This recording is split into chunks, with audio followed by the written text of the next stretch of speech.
What's up, everybody? Welcome back to another live stream, an episode of Let's Get Nuts on the Ben Thomas Show. Thanks for coming back. Guys, today we got a pretty packed show sheet. I've got some interesting icebreaker questions for my panelists. I'm probably going to target Eddie Money Mendez first, because who doesn't like to pick on that guy just a little bit? And of course, we've got some Hot Toys news, we've got some figure news, we've got a whole bunch of stuff to talk about. I've also got some new intros and some new sound bites and clips that I am experimenting with. So let me know on the replay or in the live chat if you guys like those as we go along. But of course, we do have a really big show, so I want to not wait and get right into it. Let's get nuts. Hold on to your butts. Come on, let's get nuts. I give you Ben Thomas. Showtime. Here we go.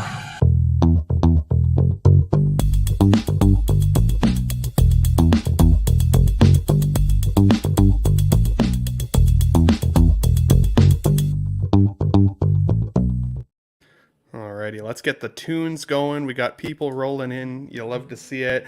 First of all, of course, Jose G. Hernandez himself back on Let's Get Nuts. Good to see you, buddy. How's it going? Good, man. I'm excited. Let's get nuts, man. Let's do it. Heck yeah, dude. Yeah, I've got some really weird ice-breaking questions today, so I hope you guys can hang in there with me. But I appreciate it. So a little nervous, but okay, we'll see.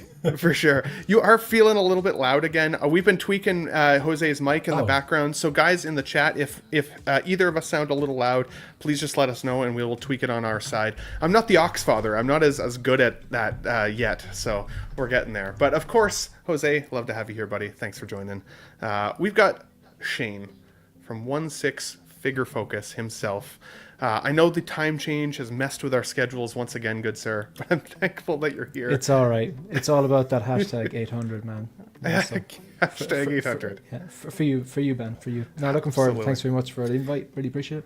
Fuck yeah, dude. Well, you know what the interesting thing is? Just noticing what you're wearing, because now I got you on full screen.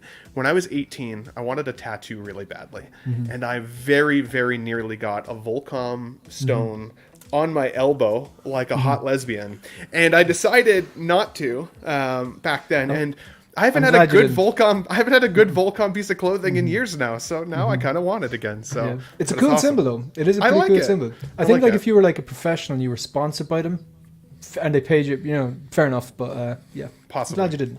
Possibly. I now I'm thinking like Batman the Animated Series though, because like I'm in my 30s. I've liked Batman the Animated Series my entire life. I feel like it's something that will be timeless for this guy at this point. But of course, good to have you here, buddy. Thanks for joining the show as always. We've got Eddie Money Mendez in the chat. Now I apologize, Eddie, that I said to the community that I like picking on you, because honestly I actually think you pick on me more than the other way around. But it's a fair equal. It's an equilibrium of life. Yeah. Yes. It goes back and forth. I'll try not to mansplain to anything to Eddie today, but if I do in the chat, you guys just let me know and I'll tune it back. I'll dial it in. But thanks for joining, buddy. As always, I appreciate you being here. We do potentially have Calvin, aka the low-key collector, sliding in at some point. Pete had to take the day off, so we wish him well in good old England. And Classy Thomas will be in the chat at some point, saying hello to everybody. He won't be on the show today, but he'll, I'm sure, be back next week, and all of the good stuff. So guys, let's start off with an icebreaker first before we say hello to the chat, as everybody is still rolling in a little bit. I saw this pop up on my Facebook earlier this week. And you guys know, like, I've been single for a little while now. I'm renovating my apartment. I'm trying to make it as badass as humanly possible. And I saw this bed and I was like, okay, if I could choose any vehicle to turn into a bed and actually fit it into my room, what would it be? So Jose, let's actually start with you first. Oh gosh. What do you think? What would be your bed vehicle that you would bring in to your apartment? It kind of seems like a cop-out, but probably the Batmobile. Okay, right? Which one? Probably the 89. That way it slides, you could kind of slide in there. Yeah. The top would slide down, and then you have the bed in there, and then when you want some privacy, it goes back up. So you'd all have the bells and the whistles. Can you imagine the size of your bedroom though, or you'd have to get like a wall that you could like slot the fin out the back? I could see it. Pretty awesome. That'd be awesome. Be cool, though. The bat bed for Jose. Guys, let us know in the chat what you guys would use, of course, as your bed vehicle for your bedroom. Eddie Money Mendez, what would you use? I'm thinking almost Batman Forever Batmobile for you, but I could be wrong. I feel like we're all gonna pick the Batmobile. I don't know a better car that everybody. There's could so pick. many good ones. This so one's many pretty good cool. ones. I probably would do the Batman Forever Batmobile. It'd be pretty cool with all the lights and everything, and it's also a long car, so it'd be a good sized bed. That would be nice. So probably Absolutely. that. All right, fair enough. So we got 2 Batmobiles. I've got another guest in the background, and then I'll go to you, Shane. We've got, of course, Calvin, the AKA Loki Collector. No, this is your second time, I think, on Let's Get Nuts, but good to have you back, buddy. I think so. Sitting Had a lot of shows now. I'm on a hot spot, so let me know if this is spotty, because it's taking me a while to get logged in today, but happy to be here, guys. What's up? You sound good, man. You sound pretty good. crispy. Good to have you here. Thanks for joining, bud. So Shane, what about you, buddy? What bed car would you put in your house, and would your wife like that? I'd be curious. I don't have a wife. My apologies. After a while of being together, I'm like, everybody's got a wife now. Sorry. Her Sorry, spidey Megan, sense if you're just went listening. off. You've got me in a lot of trouble. Oh no. Hate to see it. I'll Do you know send what a would check. be cool? Do you know what would be cool? If you had like this would probably be more a better idea for like a kid's bedroom or something like that. If you had one of those, you know, those Volkswagen old retro vans. Oh yeah, I love and then you those could make them into like bunk beds. So like, you know, if you had like 2 kids, like, you know, two sons or daughters or whatever, they could have their own bunk beds. That'd be kind of cool, like, you know, in that kind of a room or whatever. Maybe that's a bit of a cop out, but I just kind of, that idea just kind of came to me there. It'd be kind of cool, like the Volkswagen vans. I could see it. So it's funny you say that, because the turtle van was actually on my list. I think a turtle van would be pretty cool, like from the old school cartoon. I think like the Jurassic Park Jeep could be pretty cool if you could get it long enough, you know, because like they're in there watching the dinosaurs, you know, come or the T-Rex come after them and stuff. The kids, right? I don't know if the tumbler would be, you know, long enough. I'm a pretty tall guy, but I could also see the tumbler kind of having that opening effect, like you were saying, Jose, with the Batmobile. So I think my main pick, though, would be the turtle van. Could get it double layered, maybe take it on road trips. That could be pretty cool. Calvin, what do you think, buddy? Would you and your lady buy a car-themed pop culture bed for your house? And what would it be? Oh, we can't hear you. Sorry, you're muted, buddy. I would have to drop up a dime, but I'll tell you right now, she ain't with it. So that's one of those ask for forgiveness instead of permission. That's fair. So I would just have to do it. She'd have to come home and be like, boom, that's what it is. And Yeah. I get an attitude for a couple Boom, of days, and then she'd looking for this? with it. Yeah. So 89, 95, it'd be one of those two. Yeah, And you know, we're both tall, so it'd have to be something long enough for us to stretch our legs out. no doubt. It's funny because when we were in Oxcon together in Texas recently, I feel like you had one of the smaller beds. It was like the little bed in the room with Danny. You hate to see Fucking it. Danny, he hated on me. That big room, he hated on me. Yeah, Eddie, you were smart almost with that couch. That was a heck of a couch. So. Oh, it was a good couch. Comfortable Heck yeah. couch. Heck yeah.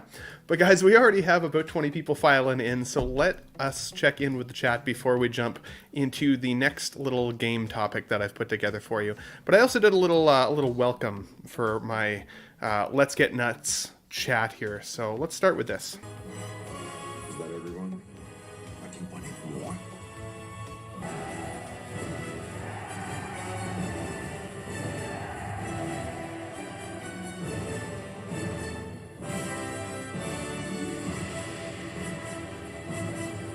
Nuts!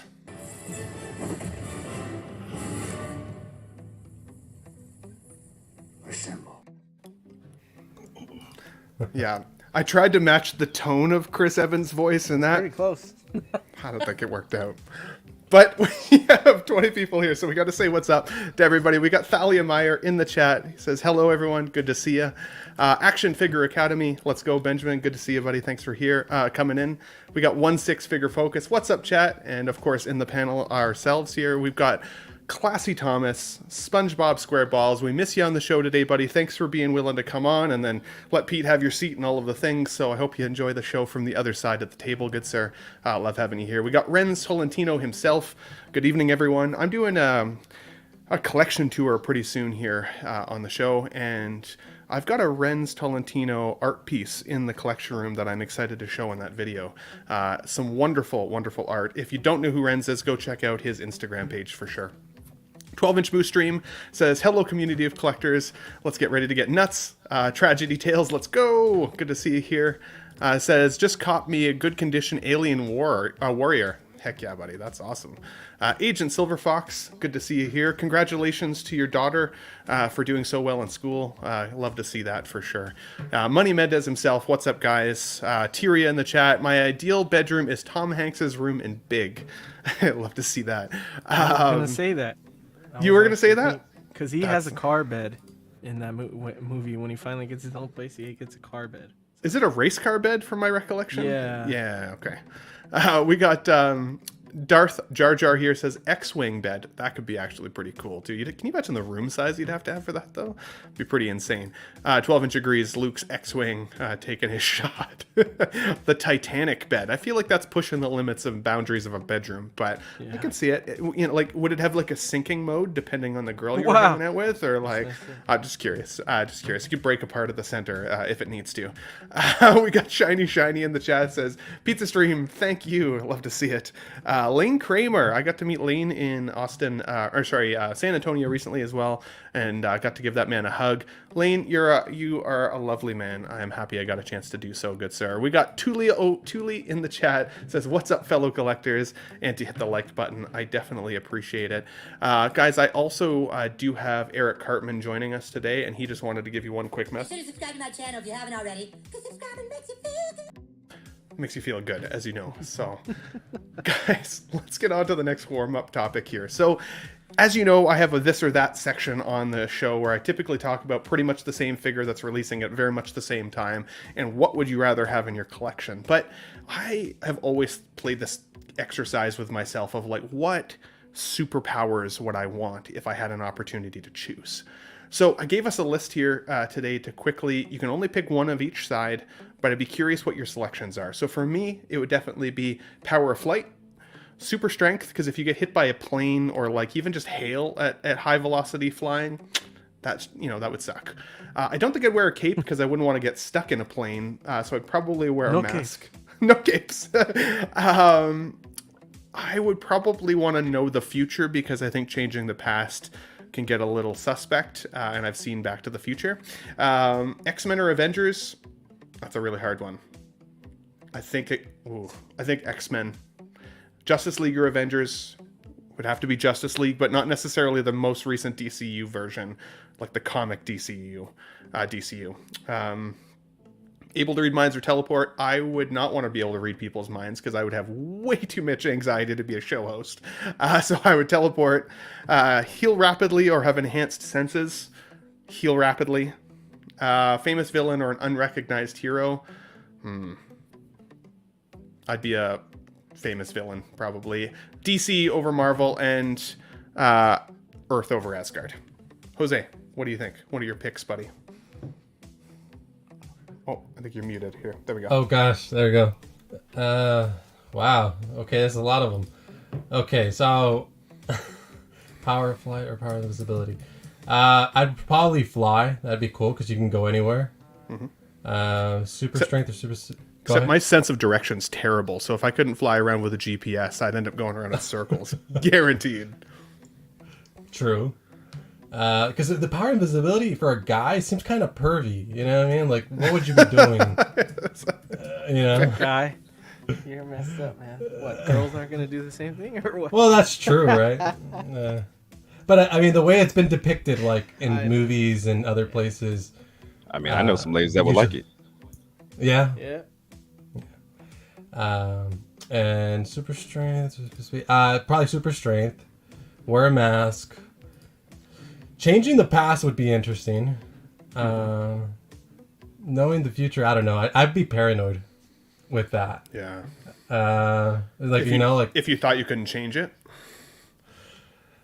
Yeah, especially if you don't know you're gonna change it. Like if they told you, "Hey, you're gonna die tomorrow at this time," then that'd be hard. So, but if I could change the past, then you could. There's a lot of things you could do there. it's X-Men definitely over Avengers, Justice League over Avengers as well. I would read minds actually, but it would have to be controlled, like Cerebro, right?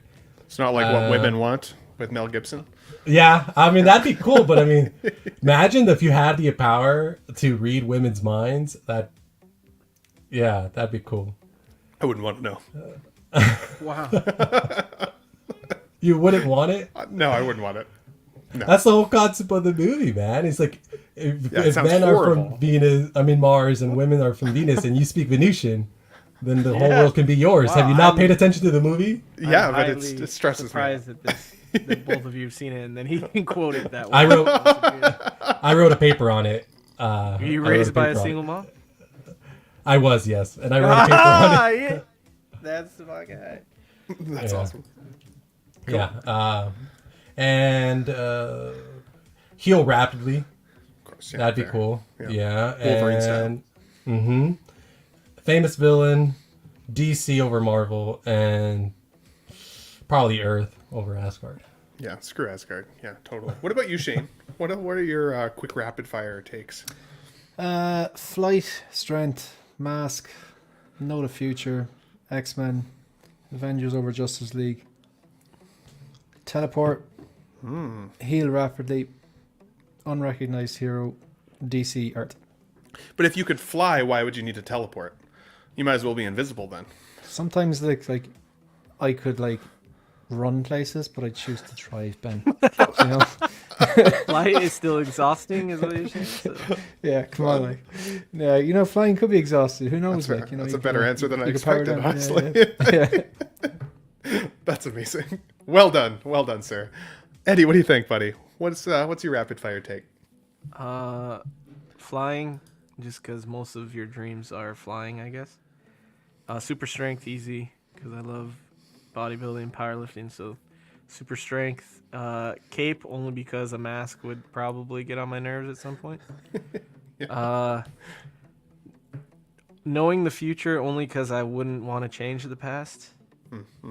But knowing it would give me anxiety, but I have anxiety already, so I might as well know. And these two are hard because if I'm going movies, it's probably still X-Men. But for Justice League and Avengers, that one's harder. Yeah. But I'll probably Justice League just because they're cooler.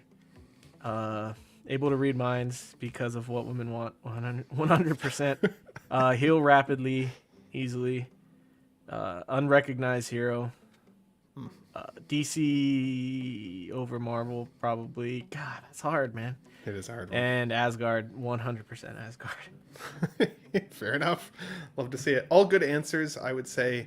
The only one that like I agree with you on in terms of like movies is like the DC Marvel, because while I would rather go DC Comics, I would definitely go Marvel films and television. So that is a tricky one. What about you, Calvin? What do you think? Any hard ones here for you? Nah, flight, strength, mask, know the future, X-Men, Justice League, transport, especially the way I like to travel.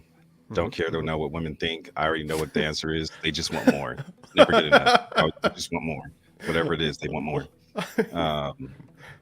Tweaked my back last week at work, so definitely heal rapidly. My back is killing me. Yeah. Famous villain. DC and Earth. Heck yeah. All good answers, guys. No real Everybody wrong would answers. pick though. Earth over. That's the wrong answer. You think that's the wrong wants answer? to live on Earth over Asgard? Asgard got destroyed in one movie. That was it. Asgard I only was fucking- introduced to it for about 10 minutes, and then boom, it's gone. I at least know Earth will be around for a little while. It gets rebuilt It gets rebuilt over Earth. on Earth. You need to go to New Zealand. You'll see why I chose Earth. That's right. New Zealand, The beautiful. Odin answer, huh? Thanks for stopping in, Darth Jar Jar. And I think he gave us an answer too earlier. So Darth Jar Jar, before you leave, he said, power of invincibility, super strength, if I can control it, wear a mask, change the past, Avengers, read minds, enhance senses, unrecognized hero, Marvel. Thank you for typing all of that into your phone or computer while you were watching. We got Mike Latoris in the chat with a big ass nut as well. Good to see you here. And of course, we got 25 people joining in. We're just getting warmed up on Let's Get Nuts, but thanks for joining. If you can hit the like to drive some traffic to the show, always appreciated, guys. Here, I have my my VHS copy of the movie. Oh my goodness, yeah. Jesus, man. How is it that easily accessible? Surprising. Yeah, that is crazy. I have my physical media thing right on my side. That's pretty badass. Well, if you do a collection tour, we would know what your room looks like, and we wouldn't have to just prejudge the fact that you have what women want just on your desk at all times. But no wonder he's a suave guy. I can see it. I get it now. I get it. Thanks for taking part in the chat as well, guys. I've been reading through a little bit here. Justin McFly says, yes, fast healing, cancel all insurance. 100%. Calvin, DC over Marvel, bro. Well, you're getting some. I like them both. I had to split across the options. That's true. It was part of the game. There's no winning answers. Shane says there's no regrets, so you'll love to see that as well. You want to change the past? No regrets. No regrets. So speaking of no regrets and changing the past, I got to the end of episode, I think 5 or 6 now. I can't remember which one it is, of Loki season 2 last Thursday, or this past Thursday, I should say. And I won't spoil the final episode if people haven't seen it yet. But I was surprised when I saw this slide that was put together, how young Loki was when it all kind of got started, and how he started as the villain, and kind of where that character has come. And now I would agree, up to a certain extent, I don't know if he's everybody's favorite hero. I think that's a bit of a bold statement. But he is actually one of my favorite characters now within the Marvel Cinematic Universe. And after this show, I'm not totally sure exactly what's going to happen with the MCU. So I was curious what you guys thought, and you can give us your brief thoughts on the show if you want. I really enjoyed the second season. If you haven't given it a chance yet, but you did like the first, I think you'll definitely like the second. But I'm curious, Jose, do you feel at this point Marvel needs a reboot in their shows and universe? Or do you feel like they can get people back on board with some of this multiversal stuff and maybe bringing old characters back who have passed away, stuff like that? What do you think? Reboot or keep going with what they're doing? Oh man, that's a loaded question. Very loaded. Yeah. It's a hard one. I say they continue going, but they just have to up the quality. I mean, that's what's happening. That's been a decline with the Marvel shows. I know Shane will agree with it. He mentions it about how nothing has been memorable on the Disney Plus shows for him, and I've liked some of them, but it's not the same quality that we're used to from them. So I'm not quick to say to pull the trigger on a reboot. I would with what we're working with, I would try to assess it and see what's working and then improve the quality of the product. Now, for this Loki show, to be honest, I did not like the first season at all. It just didn't work for me. I watched all of it, but I felt like it was like a chore for me to watch this show. Interesting. So it just didn't work for me personally. I don't know if it's because I like Loki, but I don't love Loki. Mm-hmm. And so it just, for me in particular, and so I haven't even bothered watching this season, to be honest. And if you guys are saying it's good and you can pitch it to me as to why I should watch, I'd be interested to hear what your thoughts. But yeah, no. It would be a hard pitch for me because I do feel like it's very much a continuation of what the first season was. So if you didn't like the first season, it would be hard to know if you would like the second, because I felt like it's very much a continuing story. However, there's some shit that goes down. I'm still curious what's going to happen with Kang and the Kang Dynasty. Are we even going to get those set of films? Are they going to change direction and go with a new villain? It's hard to know. There was a time where you didn't necessarily have to watch every TV show and every movie to still feel like you were kind of caught up. But now with all the shows and all the films, it is a little harder to keep up. And with James Gunn's DC reboot just kind of around the corner now within the next couple of years, I'm actually heavily anticipating that being pretty solid because I've liked a lot of James Gunn's work, including as far back as movies like Slither. By the way, if you've never seen the James Gunn movie Slither, it is worth a watch. It's really messed up, but Michael Rooker is in it as well, and he's badass, so worth checking out. But Shane, what do you think? Reboot of MCU, should that come, or do you think that they should keep going with what they're doing? There's no point in doing a reboot if it's still under Disney and it's the same writing teams, because I'm sorry, but these TV shows for me just don't make the cut. I've yet to watch a Marvel Disney Plus show twice. I watched I think the latest episode of Loki a few hours ago, and I thought, like, this isn't good. And then I immediately washed the taste of that out of my mouth by watching the first 2 episodes of Gen V, which I thought, okay, I wasn't being harsh. I wasn't being harsh on Loki. I was just calling it like it is. The first 2 episodes of Gen V were fantastic. They're insane. Like, just completely insane. Like, completely different. Take all the shock factor out of it and the action even. Like, automatically more happened in those 2 episodes than the 5 episodes of Loki I watched. And there's a storyline, and it's just a tangible storyline, and you're interested to see where it comes from. There's good dialogue, good drama. I'm on the edge of my seat. Nah, Loki, it seems. Do you remember Lost? Mm-hmm. Like, I loved Lost. I really enjoyed the first 2 seasons of Lost, but the more I watched it, I realized that the only people who were lost were the actual script writers. There was too many script writers, too many cooks, and they didn't even know what was going on. And I'm kind of getting to the stage where I'm a bit confused with what happened in Loki, and there's all these little plot holes to the point where I'm like, no, it's just literally there's so many plot holes that you cannot, just pointless to try and make sense of it. I just, no, I'm not selling it to Jose anyway. So just my opinion, folks, but no, it's not for me. And I think, to answer your question, I think a reboot is such a lazy way. It's such an obvious public, like, yeah, we messed this up, we took too much out of it. Mm-hmm. Stick with it. I know, employ new writers, or maybe the writers that are on strike now, I know, pay them to.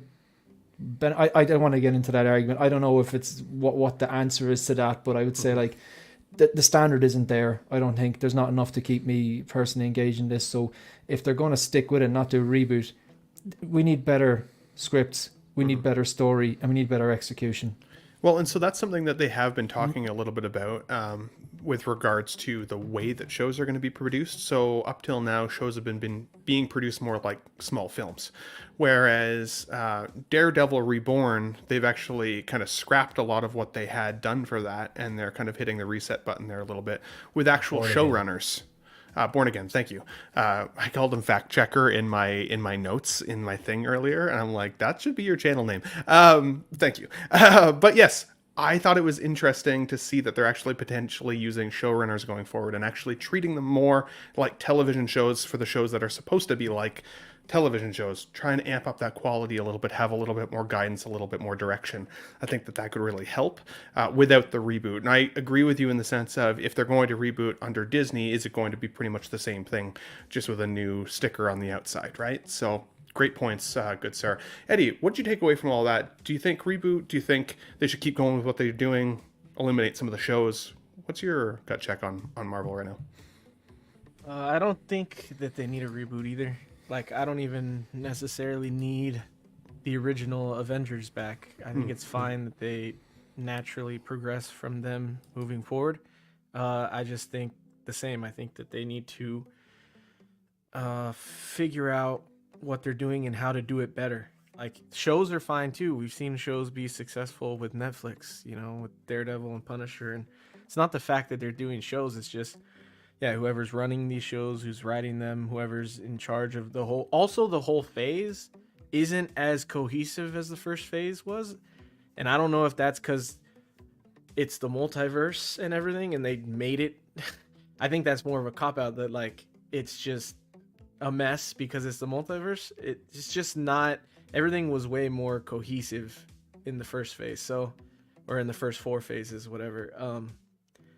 So that's kind of the problem. Like, I feel like none of these shows tie in well together. I feel like none of them really tie King well together in them. And I'm personally good with them just completely skipping over King. I never really liked the character in the first place. I like the actor a lot. I just don't think the character is any good. I'd rather them, like, move into Doom if they could. But yeah, I don't think they need to start over. I just think they need to give it more focus and figure out what they're doing wrong. Eddie, Absolutely. did you like? Have you watched Loki? I This watched season? the first season. I didn't watch this season because I Yeah. absolutely hate Sylvie. She is the Right. worst character in Marvel ever. Yeah, right. And her motivation in the first season was so dumb to me. Like, the whole multiverse is her fault. For no other reason than she's upset. And I was like, what the fuck? That's the dumbest fucking thing. Yeah. And you know, hell knows no fury like a woman scorned. Yeah. So, Yeah. but the reason I'm asking is because you mentioned Jonathan Majors, like, and what I thought he was good in Ant-Man 3. I didn't think he was maybe as good as everyone else thought he was. But I gotta say, I don't think he's good in this, and I don't want to spoil it. But like, if you watch it, maybe you'll disagree. actor? Or I like the actor in I liked him in Creed 3. oh, he That's was why I yeah, like- man. yeah. The dude can act. The dude can act. Yeah. I just think in this I haven't the way seen the Creed 3 direction yet. they've gone in this particular show with him, yeah. Yeah. You should watch that, Ben. Yeah, I should watch it. Creed 3. Yeah, I want to check it out. Maybe I'll watch it tonight. I can put it on. Mike Latorre says, just cancel everything. Go dark and come back in a few years with X-Men. No Avengers, no Fantastic Four. Just build the X-Men universe slowly, one film at a time, and expand from there. I do like that, but it would take a while. We need The the prob- Fantastic Four too. They're cool, so I think the problem with doing things slowly, though, is that casts, or like the amount of characters in the X-Men that you would want to explore, like with live action people, those people get older and older and older. Like, you can only have about a decade, maybe 15 years with certain actors before like they'd have to be recast. So like, while I wouldn't want them to give it to us too much, because I don't think quantity versus quality is good, quality versus quantity would get challenging with people who age, and I think that's even something that they've been challenged with Marvel. And Eddie, you mentioned you wouldn't want to see the Avengers come back. I'm kind of the same way.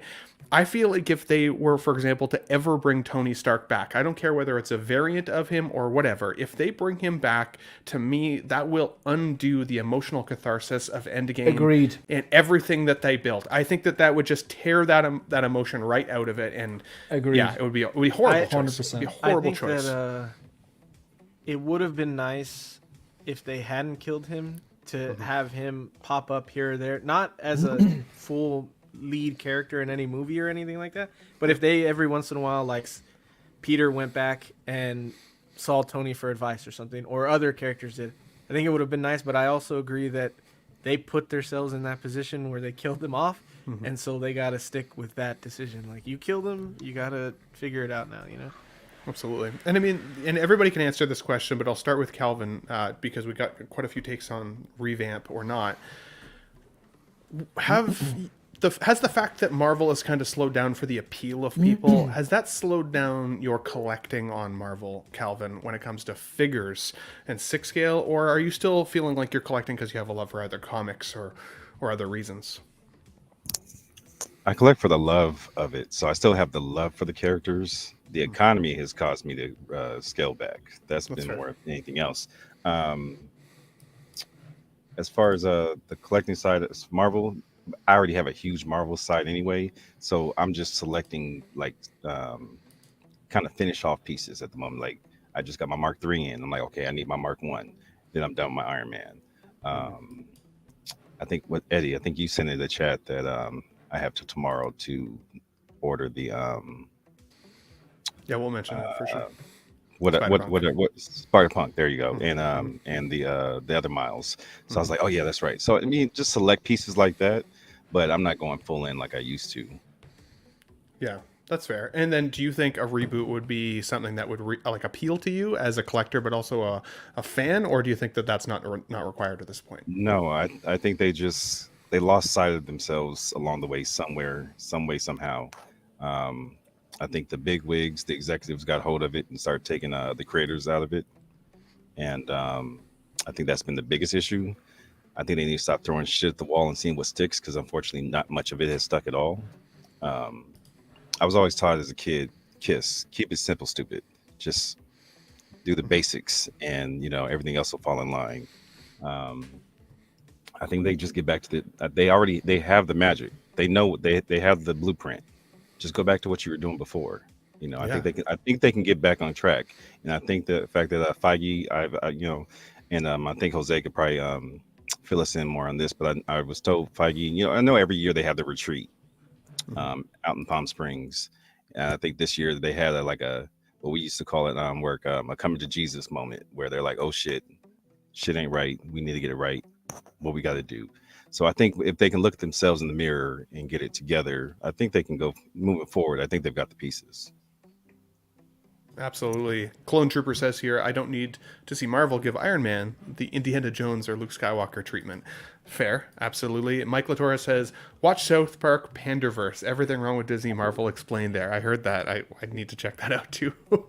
For sure. Shiny says, I haven't seen most of them, but I think that the movies before Endgame were lightning in a bottle. They also had the most popular characters, who are quickly becoming used up. Non-nerds are bored now. I agree with that, but only up to a certain extent.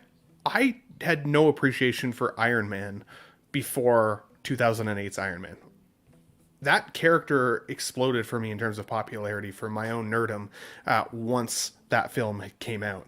But I would say even Thor, Loki, a lot of these characters, I was always a DC guy, so a lot of the introductions to these specific characters came through the Marvel Cinematic Universe. And while they became very popular, at least to the non-Marvel guys like myself starting out, I don't feel like they were super popular characters right out of the gate. I would have thought that they would have started with a Spider-Man, for example, instead. But I know there was some Sony issues there at the time. Good writing. Good writing. It doesn't matter. I also Yeah. Guardians of the Galaxy. Hands up who actually knew 100%. the Guardians of the Galaxy were before. Great And I know there was point. people out there. Great The point. Peacemaker. Yes. Like, are you joking Oh, me? man. The guy looks stupid. I have Yeah. the figure downstairs. Thanks, Giro. If you're watching, Giro, absolutely love you. Thank you very much. Very generous. But I would have looked at that one. That's the stupidest costume I've ever seen. Watch the movie, watch the show. Because of the way it was executed, fantastic. So it's even if you take the big names out of it, the likes of Iron Man or Captain America or Black Widow or whoever, those eclectic characters, we were made to fall in love to it because they were executed well. Absolutely. My mom is in the chat. Rachel Mueller, say hi to her, everybody, if you can, in the chat. Good to see you here. Love you lots. Yes, I think you guys all made some amazing points, but we have a lot to talk about, so let's move on. Thanks for the takes there. If you guys are listening on the replay, let us know. Do you think Marvel needs a reboot at this point, or do they just need to get better writing, like Shane so eloquently put? I could see both sides, an argument for both. Guys, this came up, reported from Variety this week, that the House of the Dragon Season 2 is set for a 2024 debut on HBO and Max. This was a show that initially I wasn't too excited about. I felt very burned by Game of Thrones Season 8, to be honest. There was a lot of things that I hoped that show would pay off by the end of the series that I really felt like it didn't. And I get it. That could be a hot take up to a certain extent. For me, 1 through 7 seasons were some of my favorite television, of all time. Season 8, not so much. So when the show House of the Dragon Season 1 was being announced, I was not that excited. I am so happy I gave it a chance because I absolutely friggin' loved it. And I can't wait for Season 2. So I wanted to make sure you guys were aware, summer of 2024. Any thoughts on that, Jose? Is this one that's a big anticipation for you, or what was your take on House of the Dragon? I really liked it. The way that it ends definitely makes you excited to see what happens in season 2. That final episode, no spoilers if you have not seen it, but it sets something up that there's a big conflict brewing, and it's exciting to watch. So I'm excited. I mean, they were filming this even.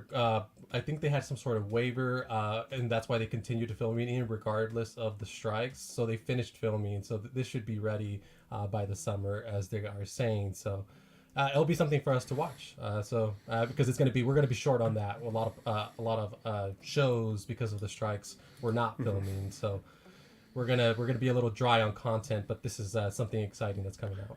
Would you collect from this if they had 6-scale figures? Oh, absolutely, yeah, absolutely. Yeah. Mm-hmm. Any character that stands out that you would be like, that has to go in my collection? That's a great question.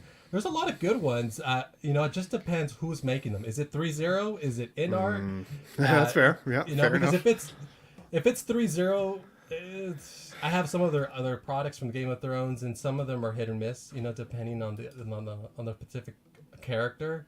Their paint apps are their tailoring is great, but their paint apps on their head scopes is very lacking. So if it's in art, then and then the particular Daemon Targaryen, Rhaenyra, young Rhaenyra would be awesome.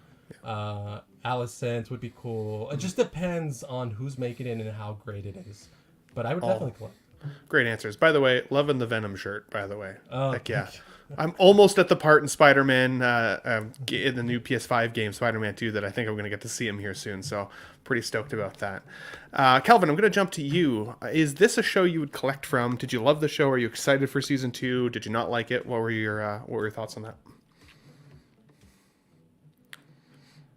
Oh, can't hear you. You must be talking to me. Yeah, Calvin, yeah. Like I said, this thing is lagging. It's lagging a little bit, so okay. I heard nothing. And next thing you know, you just tell me what you think. I'm like, who's he talking to? Oh shit, you're talking to you, Calvin. I'm all in on this show. That was one of the greatest cliffhangers that I've ever been stuck on, and I'm like, I cannot wait for this to come back because, like Shane said, nothing like a woman scorned, and shit's about to go down at the way that last episode ended.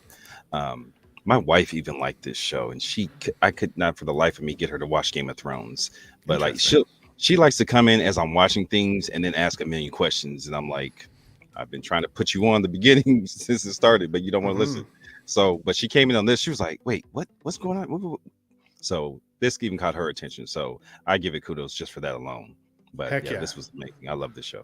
Heck yeah. I like when a new show can expose new audiences, right? Because kind of like you said, if she really likes this, you almost should give the initial show more of a chance, right? Like it gives you a little bit more of that history. Right. Yeah. I can't imagine the cost of in-art, although, on the rooting of all of these Targaryens. So got to be careful what we wish for a little bit. Thule in the chat says, confession, never seen a lick of this IP. Not sure if I should be ashamed or not. No, you know what? Don't be ashamed of anything, good sir. And Thule was just giving me shit about DC Marvel. Right? Come on, Thule. No doubt. It's a time investment, though. Game of Thrones is a serious time investment, but worthy of it, I think. I'm jealous for you to go through that. Let me know for the first time.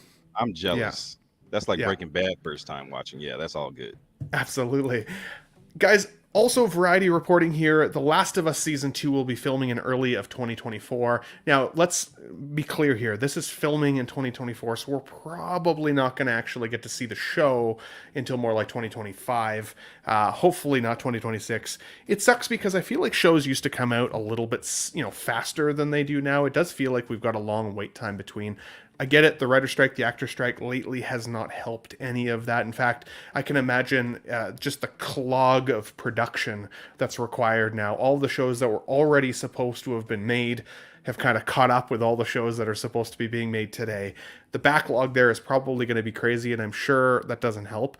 But if they could squeeze one show through just a little bit faster than the rest, this would definitely be one of them for me. I loved the game. I loved the second game, whether that's divisive or not for people. I loved the second game.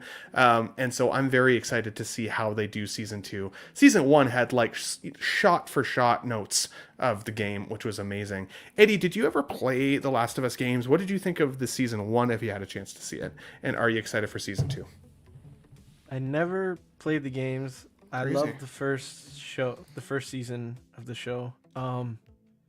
I'm worried about Season 2 just because people say that the second game they don't love, so I'm worried that the story will be as good, or that I'll like it as much. Because also with Season 1, I loved the first season up until the ending. I didn't really love the ending of the first season.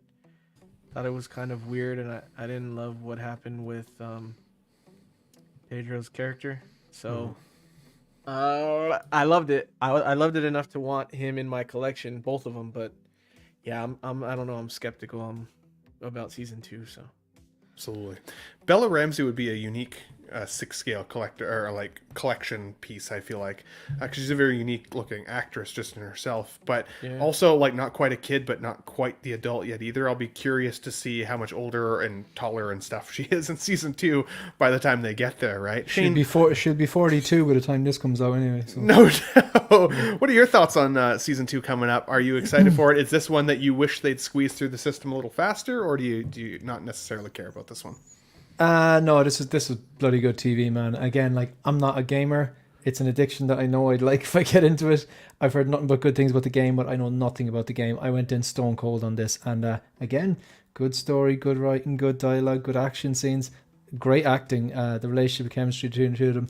I'm really looking forward to this. I think it's just a bloody good show.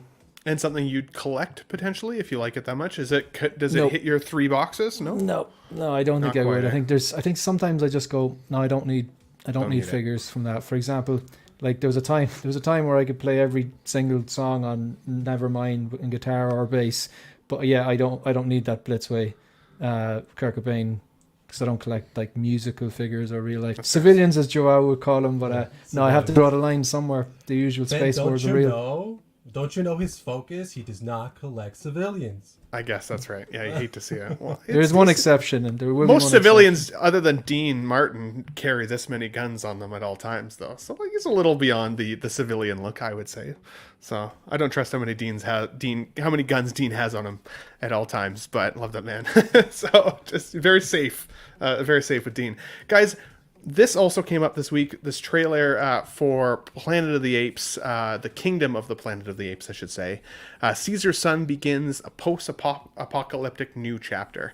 Now, I will actually admit that I think I haven't seen the most recent film yet, which I think was War of the Planet of the Apes, if I'm not mistaken. Good films leading up to this point. For me, Planet of the Apes, my nostalgia button, it's funny that my mom's in the chat actually, because when I think back to like old New Year's Eve celebrations and like, waiting for the hours up to the countdown, there were many New Year's Eves where the original Planet of the Apes films were actually on the TV with our snacks and all of that. I've liked the newer versions of them, but I gotta say, like, I'm kind of lukewarm on being all that excited about this newest film. Like, it hasn't been something that's really captured me and kept me, I feel like. Jose, is this a movie that you're excited about? What are your takes on Planet of the Apes? Would you want to collect from the film if it jives with you? What do you think? Maybe, potentially. I liked I've seen the original movie, and I liked the Matt Reeves trilogy, so it's pretty cool. I'm not sure. It just depends. I'm like, are we talking about like a full-fledged like real hair Caesar, or this is Caesar's Can you imagine? son, the one Caesar's son, yeah. Yeah, this is Caesar's son, but Inart gets their hands on this, it's going to be $1,000 for one ape. Yeah. So it's like, it just depends. I mean, NECA did a few. I had a Caesar NECA, I believe NECA made it. And that was pretty cool. But so I don't know. It would depend on how they made it for a figure. But in terms of the product, I mean, I'm definitely interested. The trailer looks pretty interesting. Now all the apes are definitely all speaking. They're more advanced, and it seems like it's like leading up to basically where the original movie starts. So it seems like you're seeing how civilization has adapted to these apes and things like that. So, and I've always loved like post-apocalyptic worlds, anyways, just to see what the world could look like, after we've completely messed it up in some way or another. Shane, would you put an ape in your collection if it was affordable and you liked the film? And it's definitely not a civilian. It's definitely not a civilian. Well, Chewbacca is, close enough to an That's ape. close. It's kind of more Bigfoot. No, I don't think I would, because I remember the originals. These are Charlton Heston was the originals. Would that be right? I think so. A long time ago, I watched the originals. correct. I don't think I've ever seen the reboots. I must sit down and give them a watch. So at the moment it'd be a no, but then again I could watch them and absolutely love them. And yeah, if I liked it enough, I would. You should watch at least the first one and let us know next time you're on if you liked it or not. At least see if it gets you. Cool. We got Brendan Riley in the chat. Good to see you here. He says, "Look at this crew. Six scale collector joining late. What's up, everybody? We have about 31 people watching live. Thanks so much for joining. Let's get nuts. So we've been having a good time so far. We still got a little more entertainment news to go through, but then we are going to jump into the six scale and figure collection news stuff as well. Don't forget. Subscribe to my channel if you haven't already, because subscribing makes you feel good. Definitely makes you feel good. So I appreciate you guys being here and watching the show live with us. Now, I want to get into streaming wars really quickly before we jump into six scale, because like I said to you guys at the beginning of the show, I'm a singular bachelor, cat dad, cross-stitching nerd, and there's only so much money that can go around. And I keep subscribing to all of these channels so that I don't spend all my money at the bar trying to meet the ladies. And I keep finding myself having either too much to watch or too little to watch. And there's so many things that you can subscribe to nowadays that, like, I remember the days of cable television, which dates me obviously a little bit. I do have gray hair under this hat, but there was a time where I was like, man, cable TV is so expensive. Like, what's the point? I don't watch it enough. But then when I started adding up the costs of all the streaming services I have, Prime Video, Netflix, Hulu, I don't have in Canada, but we've got, what's it called? Apple TV, and then Crave TV. So just the four there, like, I'm getting pretty close to a cable package price from back in the day. Now I have more shows that I look forward to watching. Apple TV, I talked a little bit about last week, Shane, how much I loved, what's it called? No, sorry, it's on the tip of my tongue. For All Mankind. I loved that show. That to me was worth the cost of the membership, just for that one show alone. But things are really starting to get pricey, and the world economy is not straightening itself out anytime soon. What do you guys think about streaming at this point? Do you wish that we'd start to go back to more of like a cable style system again, where we get more selection for kind of one package price? Or have you enjoyed having all of the multiple streamers and everything? And how do you choose what you keep and what you don't? Jose, you watch a lot of TV and movies. What about you, buddy? What are your thoughts on this new system and how much it costs and all of the things? Yeah, I mean, it's getting that kind of out of control, because it's definitely, you're paying basically what you used to pay for cable. And some of us still have cable. Some of us still have like some packages. I know I'm seeing some people in the chat talking about how we still have cable. So there's some people that still have cable, and then they're subscribed to all these streaming services. And it's kind of, it's getting out of control, because they're all upping their prices. What's Netflix? What are we paying for Netflix now? I think it's like $20-something now a month. Insane. It's crazy. I mean, Disney Plus. I remember I subscribed for the Hulu Disney Plus package. It was like $11.99 for both, and now they're charging me about $20-something for both. So it's like everything has increased, and so it's like you're basically paying like basically what you paid for your cable package, right, or more now. So it's difficult, because it's like you want to subscribe to all these, but you have to kind of pick and choose. I think that's the ability that you have with these streaming services, not that you didn't have with cable. I mean, you could call your DirecTV or your Spectrum, right, and be like, oh, reduce my package. But then you're like, oh, were you sure? You can't watch the Laker game if you reduce your package. So it's just the cable companies were sneaky like that, right? And they still are. So it's hard to say, but you definitely have to pick and choose what streaming services you want to live at, and just subscribe to those. But yeah, it's definitely getting out of control. Well, and I think that they're starting to kind of crack down on the whole, like, you just set up a new email and you can do another 7-day subscription, right? Because for the longest time, that's how I got around a lot of the subscriptions, is, setting it up. But then I noticed a couple times that I forgot to unsubscribe, and then suddenly I just paid for another month on the credit card. And I can't imagine how many people probably do that, and how many thousands of, or millions of dollars a year these companies make just from people forgetting to cancel their subscription, even if they're not watching it. But Shane, what about you, buddy? Like, when it comes to streamers like this, how do you pick which ones you actually stay subscribed to, and ones that you kind of just use that free pass for and let ride? It's a great question. I still do. I've got internet and, I suppose, what you call cable package with the same company, and I'm very reluctant to not just get rid of traditional TV, because for example, watching the Rugby World Cup, or if there's a United match, Champions League on, or the odd time I'll be like, yeah, I want to watch that thing that happens to be on TV. It's so rare.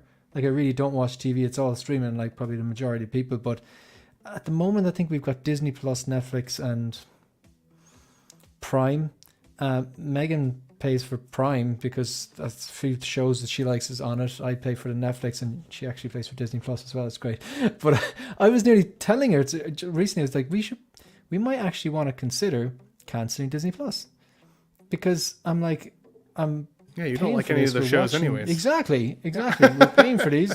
We're watching the shows. The actual good, say MCU movies that I like, we have on Apple TV. As in we've bought them on iMovies and we have them whenever we want. But then I'm thinking, if I want to go back, which I do, the good shows, go back and watch Andor again or Mandalorian season 1 or 2. That stuff's not out on Blu-ray. He said the good shows. Anybody hear him say? Yeah. I the heard good him shows. slip that in. Yeah, I heard him slip that in. Yeah, no. Well, let's be clear now. Earlier on, I was talking about the Marvel Disney Plus shows, yeah? That's fair.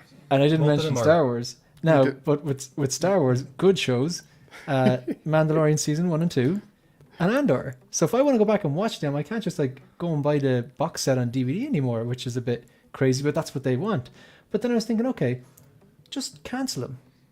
And then if you were like, okay, I want to watch Andor, pay the €11 and just watch it. Do you know what I mean? It's because they get a lot of money off you over time. So yeah, look, that's where I'm at the moment. Yeah, we're only subscribed to 2 or 3 of them, and it's kind of like it definitely is decision time, I think, though. I've always felt a little pissy that I couldn't get Hulu in Canada. Everybody always talks in the States about how good Hulu is, and I'm like, man, we have to get random stuff in order to get the same. Do you know what, selection. Ben? What I do as well is that, like, if say I know that, like, say For All Mankind, let's say if I was in the chat right now and I had never seen For All Mankind, I'll look at when the latest season airs and finishes, and that's when you hit your free subscription, because you just binge them all, and you get to watch for free if you can watch the 4 seasons in a week, which some people probably would. Absolutely. No, Calvin, you can hear us okay, buddy? I know you're a collector at heart. I've known you for a little while now, and for me, I always liked physical media, at least of the stuff that's like my favorite content. But we're seeing slowly stores are eliminating physical media. Best Buy, for example, has said they're no longer going to be having it pretty soon. When we think about these types of streamers, one of the things that I thought about before streamers became all that popular was at least I'll be able to access content that I don't necessarily need to buy. But then I've found that over time, obviously these streamers have to pay to have some of that content exist on their streams. So they eliminate them slowly over time if they don't get enough traffic. What are your thoughts with regards to physical media slowly disappearing and not being able to be that collectible anymore? And what do you think streamers should do in order to get that content to us then, if we're not going to be able to buy it physically anymore? I'm bothered by not being able to get physical media. I have DVDs, Blu-rays. I love the steel books from Best Buy. So I'm bummed about not being able to collect those. My wife, she just loves whatever's new. So with streaming, I'm like, there's going to come a time where Wi-Fi goes out and you're going to need some of these old DVDs or something to have something to watch on. So don't shit on these, because they're always going to be here for us. Because one of these days, something's going to go wrong and you're going to need to fall back on this. What was the second question? Just what do you think that they should do with regards to content libraries then? Should there be a public library available for content that no longer necessarily makes money for these streamers, but have more of a historical reference point, something that we can always pull that content from? What would that look like? There definitely should be, but it's always going to be business based. So on my drive up here last night, I finally logged into Tubi. Been hearing about it forever. Wanted to see a movie, looked up on IMDb to where I could find it. Tubi was the option. Boom. Free, but I had commercials every so often. And I'm like, damn, but I got to watch my movie. So it's always going to be there, but they're going to have they're going to filter the way in to get paid one way or another. As far as the streaming aspect, let me touch on that real quick. I'm that guy that they're all mad at. I'm the one that shares with all kind of different friends. So let's say I have Netflix, I have Prime just because I have a Prime account for my shipping. An ex of mine, I have her Hulu account because her daughter still uses my Disney Plus. And then a best friend of mine, she still has cable, so I have her log in for all my cable channels. And then my other boy, I've got his Apple account, so I'm covered. I only pay for like 2 of these actually. That's not too So bad. otherwise, I have everything else on the TV. So that's how I get around it.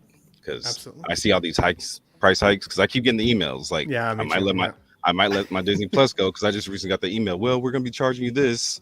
Yeah. So now I'm like, well, I might lose my Hulu because of it. Because if I cut that off, she's gonna cut me off of that one. So Yeah. it just is what it is. My friend Katera Leonard in the chat says, what about not being able to share your accounts for Netflix now? That makes me so mad. Kind of to your point, Calvin. They're cracking down on that, but they had a huge amount of subscribers after they cracked down on that. So clearly people were willing to still pay the money. They just hadn't been because they could get around it, right? Eddie, They've been cutting down on it just for the simple fact of like the Spectrum app on my phone doesn't work anymore. The Spectrum channels on my TVs don't work anymore. So all of a sudden, so slowly but surely, they're cutting it off. They're cutting it off. Now, Eddie, Calvin mentioned something important that I wanted to bring up, and so thank you for your take there, Calvin. Commercials with regards to these streamers.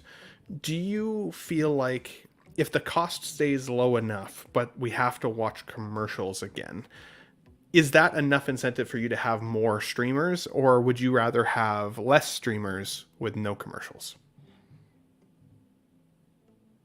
I don't think they should have commercials. I think, especially if they're raising the prices. But even with prices lower, I don't think that they should have commercials because they're trying to double dip on making money when it's like, okay, then how are you going to justify raising the price on us if you're double dipping and getting the ad support too? I don't get it. It's the whole point of streaming. It's the whole point why we buy it. And I feel like over time we've let it, like, we don't get as angry about it, so they've been able to slip it in there. But That's what she said. yeah, I don't know. I'm the same as Calvin. I only pay for like 2 of these, and I get the rest from everybody else. So it's not that bad. I do miss cable. Something I noticed that with streaming that has gone away for me is that when stuff would come onto cable, I was more likely to sit through and watch it. Now with streaming, since I can pick what I'm watching, I don't go back and watch certain stuff anymore. Like if American Pie came on TV, I'd be like, oh, I fucking love American Pie, and I'd put it on. Now I'm never gonna put on American Pie because it's just like I'll put something else on. So like I hardly ever watch that again. But if it's on cable, I'll watch it. And I notice I do that at hotels. Like I'll put on, oh, I haven't seen this in forever. I'll put it on. So I kind of miss that about cable, just like randomly putting on stuff that was on TV. But yeah, I don't. It's definitely more expensive now. It's not a better way of saving money. But half of these I do not want anymore. Like I think Netflix has kind of gone downhill. I don't really care to have that one. Disney Plus, I'm losing my love for. Some stuff you get free with other subscriptions. Like we got Apple Plus with Verizon, I think, and cool. then something else, ESPN Plus. We get through something, and yeah, I don't know. There's a shit ton. I was reading all day. I was like, I didn't even know all these existed. The history one is free though. I think you can watch history on if you go on history and watch it. Heck yeah, dude. Heck yeah. Shiny says the Ben Thomas Plus is too expensive, so I pirate the show on YouTube. That's fine. I'm starting an OnlyFans here soon anyways. That'll help offset some of my downstream. Yeah. I was thinking about this for physical media when you brought it up. I don't think... I was... At first, I was like super annoyed when I saw that rumor or whatever that physical media might go away and that Best Buy wasn't going to sell that anymore, and I was super pissed about it because I collect steelbooks, but then I thought, I wonder if that is just something that we're mad about because we had it and we're nostalgic for it, but I don't really need it. Like, I don't need to buy steelbooks. I know it's cool collectible, but I also collect way too much stuff, so I thought, I don't know if it would be horrible if physical media went away. I think that's just more of like a jarring thing at That's first, a great but I think point. eventually we'll get used to it. Great point. I paid more for the disc drive on the PS5 and then have bought most of my games digitally. Yeah. So, you know, No, that's That's the way she goes, buddy. The fucking way she goes. That's the way she goes. That's just a fantastic point, Eddie, because like, as much as like there's this bit of nostalgia, physical media and stuff like that, it's not the future realistically, like, right? I mean, I'd rather, if I was guaranteed, like about maybe 10 years ago, maybe I stopped buying DVDs and just straight onto, I got Apple TV and I just download them. I just buy the movies legitimately straight out because I don't want to go onto like a pirate torrent site or whatever and then search for it and then have like pop-up after pop-up and ad and then shoddy quality and stuff like that. I just want to be able to sit down, click a button and it's there. If I was guaranteed there was never going to be internet issues, like the thought of getting a DVD, I'd never buy a DVD again because I'd rather it not have to store like a couple hundred DVDs. The space in my house, it's just all on the box. I can't see it. It's the same thing. Granted, you do have the extra special features on a DVD, which they don't come with Apple TV. I totally get that. But that's where I'm at with that. But all great takes, guys. If you're watching on replay, let us know in the chat below. What are your takes on all of the streaming wars that's happening right now and the rising costs? Do you think that there should be a public library for things that we can no longer get on streamers? And also, what are your favorite ones to subscribe to? Which ones do you actually stick with versus the ones you create those extra special emails to get this free subscriptions? But we also have Shane, one six-figure focus, here with us today. Unfortunately, because it's Ireland time and he's a professional, he does have to go to sleep, so he's leaving us currently. But is there anything coming up on your channel, buddy, we can look forward to this week? Give me 5 minutes. I'm going to be a professional sleeper. I'm going to sleep for Ireland.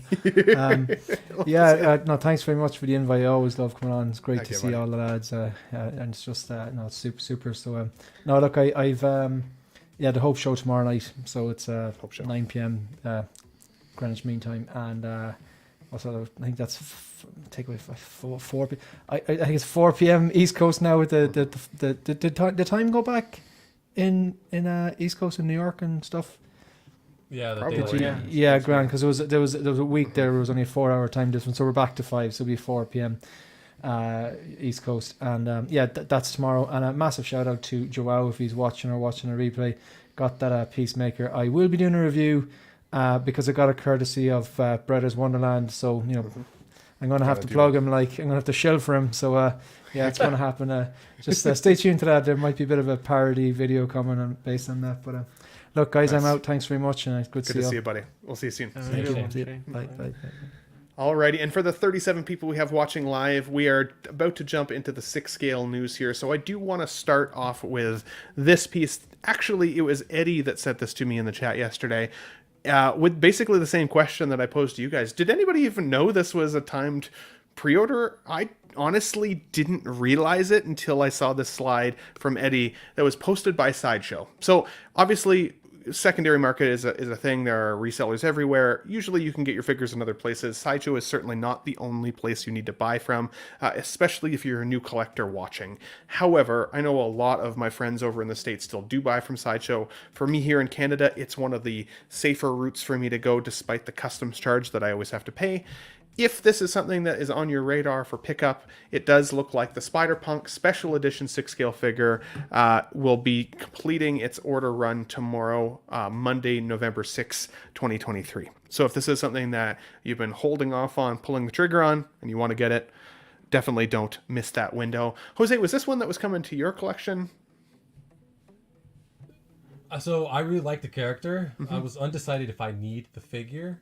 I do like it, but I don't know. I don't want to be pressured into pre-ordering it, especially because I believe it's just the box, right, and the watch. Yeah. I think I could do without. So. Yep. I think I'll wait on it. But this is kind of sucky, right? They're kind of like you have to order it if you want that. So it's tough. But I don't know. I'm still undecided. But I do have $20.99, and then I was telling Shane about this before. I was like, man, I feel like now that I ordered $20.99 when they did the updates, now I'm like, oh no. But now that's a rabbit hole because do I get Spider-Punk? Do I get Miles? Do I get Gwen? Do I get all these other characters? Or do I just stay with $20.99, keep them as a solo piece because I really like that character? So I don't know. I'm undecided right now. Let us know in the chat, guys, yay or nay. Are you picking this figure up, at least the special edition? Is this one that you didn't realize was a timed order, kind of like me? Or was it something you were waiting to pull the trigger on? Maybe you've already pre-ordered it. I'm with you, Jose. I actually really liked the character in the film.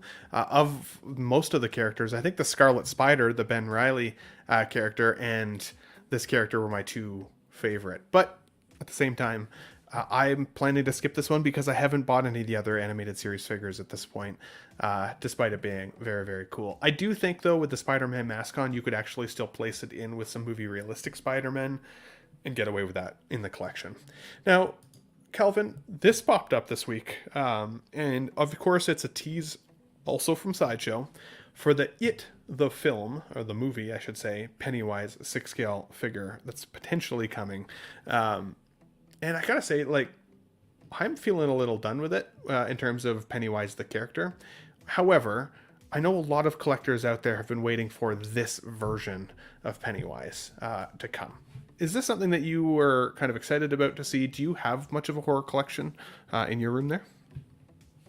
I have a whole horror section, Hey. but too little, too late. He's on the wrong end on this one right now. So, That's fair. and it's Sideshow. It'll be available. I'm not worried about it. No, that's fair. I'm kind of in the same boat myself. I'm not too worried about it going away, but I also see Sideshow is trying to condition us a little bit with these sales lately and these sales posts and stuff, right? What about you, Eddie? Is this a horror character that would come ever to your collection or not? I really love the first the original It. I like it more than the new ones. So it's cool to see it made, and I actually do like the Sideshow figures. I've never really paid attention to them because I'm not a big horror collector. I like horror movies, especially during October. The rest of the year, it's hit or miss if I watch horror movies, but I like watching them during October, and I love the movies. I don't like to have that shit in my collection because I'm a big, like, I don't know, like, what do you call it? Like, where you believe in, like, bad. I don't want bad shit in my house.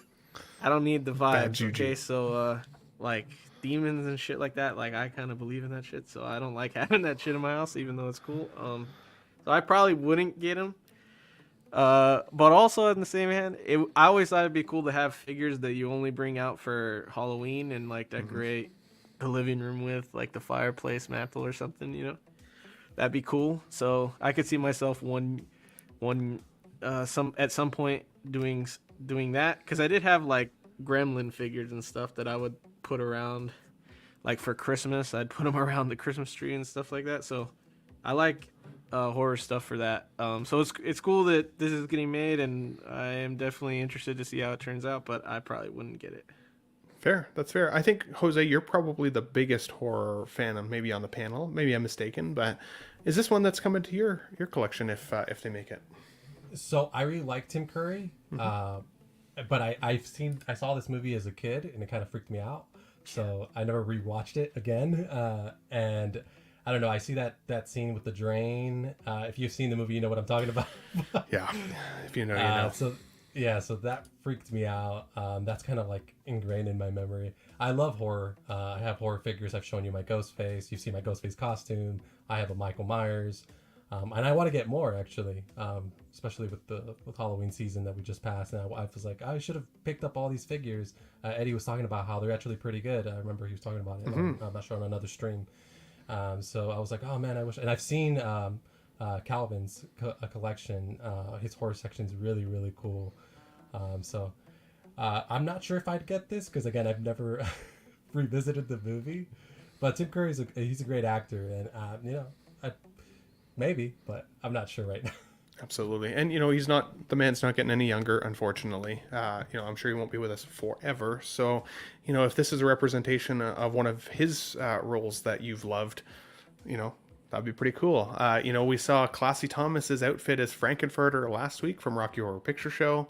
I always liked him as the hotel concierge in Home Alone 2, honestly. I mean, he was a standout performance in that film too. So Tim Curry's a badass. I wish him well, obviously, health and in life and all that. But this would not be one that would come to my collection. I'm not going to lie to the community.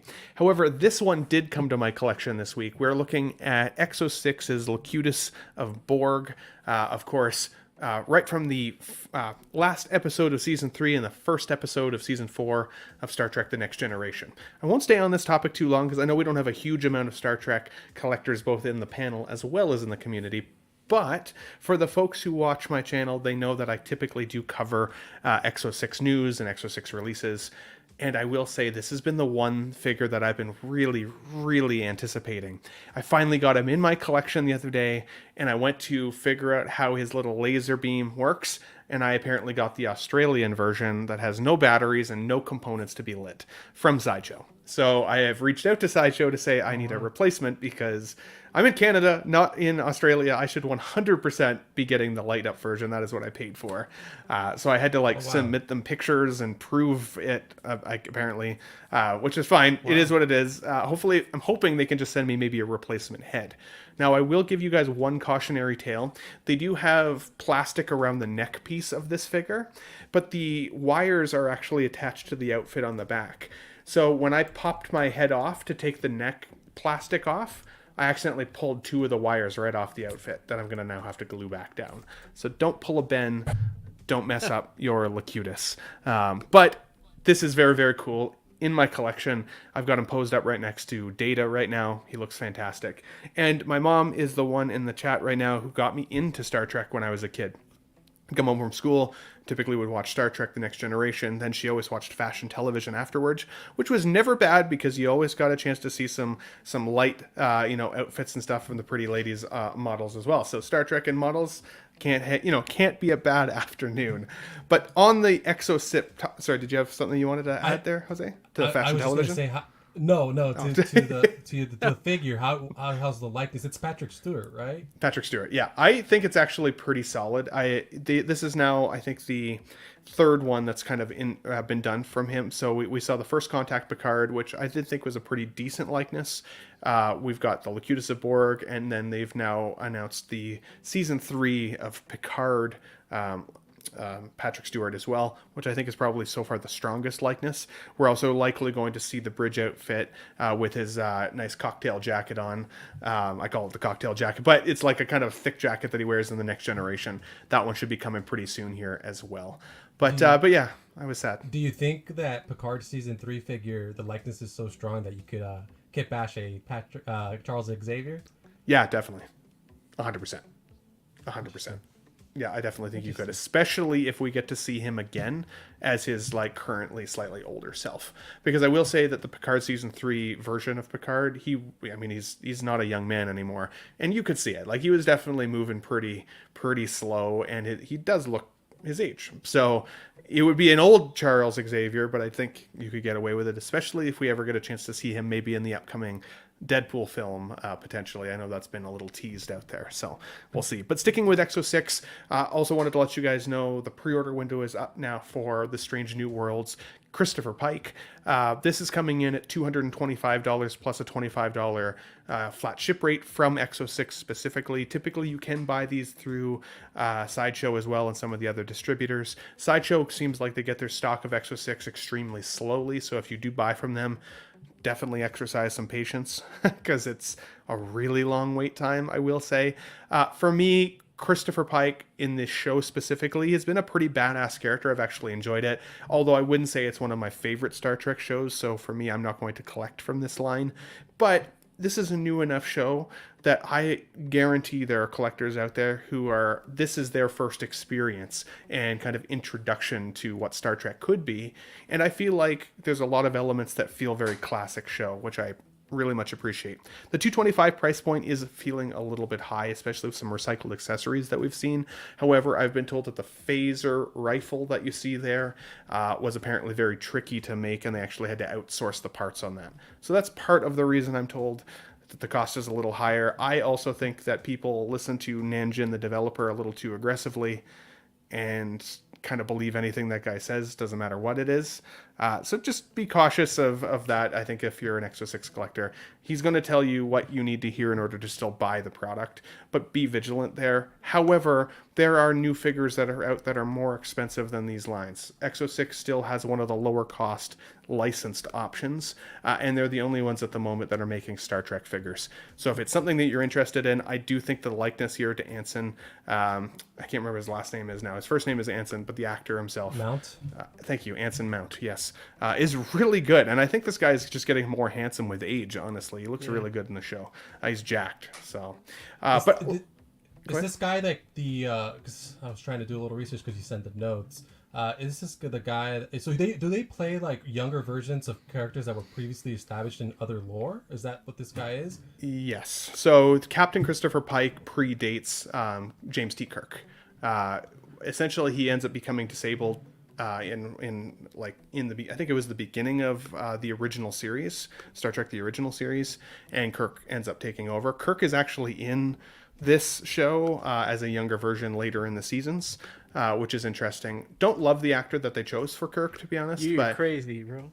I don't love it. You do? Yeah, I love that. I don't know. I don't know how he plays him. Kirk, but I love that actor. I don't know. It doesn't feel like Kirk to me. But maybe neither does Spock, though. He's a very romanticized version of Spock. To me, he shows his emotion way more than any Vulcan should. It's just like one of those things. If you know, you know. If you're a Star Trek guy, you probably feel the same up to a certain extent. But I'd love to hear you guys' thoughts on this figure below. I did give like an actual video earlier in the week of this figure. So if you want more of an actual deep dive on the character, the materials. Also, my criticisms around the photos. I honestly think if Exo-6 doesn't start giving us better photos of their products, they don't deserve to ask the money that they're asking for these figures. Even McDonald's hires professional photographers for their Big Macs, okay? Like, if you're going to photograph a cheeseburger well, photograph your figures well, okay? Just the way she goes. With Mac sauce. Yeah, Mac sauce. And lovingly distributed lettuce. Guys, let's move on to this one because this 3-0 tease came up this week from Stranger Things for the Vecna character. Now, this is the most Vecna ass I have seen in a while, but I don't know if it really sells me on buying it. I loved the newest season of Stranger Things. Loved it. I don't know if I want to buy a Vecna, though. Calvin, I haven't heard from you in a little bit, buddy. What do you think about Vecna coming to your collection? And did you like I can't want to say Stranger New Worlds, Stranger Things. What are your thoughts? Love Stranger Things. I'm kicking myself. I don't think I ever finished the finale. Like once they did the split and then they came back. Yeah, because I don't think I finished it. So I've got homework to do on that end. As far as the characters, though, I never picked up any figures for anything for this. I love it from afar as far as collecting side. But the show was phenomenal from day one. I was all in. But yeah, I need to finish. Too much shit, too many options out there right now. But I need to finish this. Yeah, would you get a Vecna? Like if the price is right, if it looks good? Nah, I'm cool. No.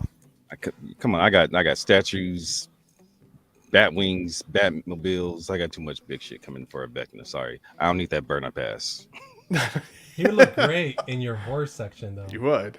Yeah, the horse section, put him in there. Enabling cool, yeah, I could see it.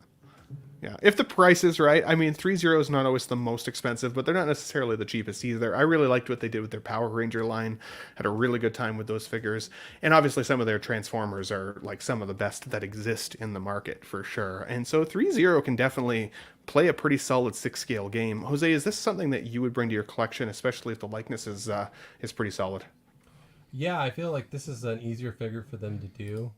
Obviously, it's not an actual human. We're looking at this creature that Vecna is, right? We won't get into the logistics of what I'm saying because I don't want to spoil anything about the show. But yeah, I mean, if the price is right and it looks good, why not? I mean, I do have, I only have 11 from 3-0. I didn't pick up any of the other kids because I felt that was a rabbit hole that I didn't want to go down. And I felt like 11 would look cool. I have her with my Back to the Future figures for my 80s section. So I just put her there. And that's good enough for me. But Vecna would be interesting, but I feel like we would need to have some of the older kids or the older versions of the younger kids to match up with Vecna. So it's kind of more of a wait and see to see what else they produce. I was when this picture came up, I was telling Mario that it kind of looks like with Max is right there. There's her silhouette is in the back. Right there. So I didn't even notice that. So if Yeah, you're teasing in max, that'd be really, really good. And you could that could be your display. You don't really need anything else. Get Max and Vecna, recreate that scene. Just and play that would be Running good Up the enough. Hill every time you walk into your collection room. Yeah. Yeah, they played the shit out of that on the radio here after that show. It was like, oh man, but it was a She's great getting her song. royalties. Yeah, it's She's getting good. her royalties. She's Yeah. getting her royalties.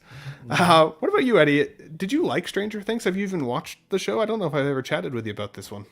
I've never seen Stranger Things. What? I saw an episode of. I saw a couple episodes because Adriana loved that show. So I saw episodes here or there, but I never got into it. For me, it was more like a Super 8 kind of like redo thing, and I was like, I'm cool. I liked it way more than Super 8. I gotta say, I was never a huge I Super know 8 people fan. love it, so Yeah. The first season I really liked. The second season there were aspects of it that lost me a little bit. I started to get brought back in the third, and then the fourth was one of my favorite shows on television. Like it was amazing.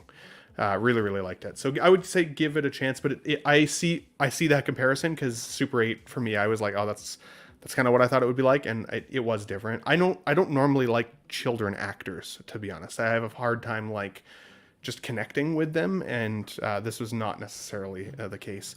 Tara says Stranger Things is awesome with heart eyes. 14 Wellington says Vecna with burnt off genitals is disturbing. Eddie should definitely steer clear of this evil juju.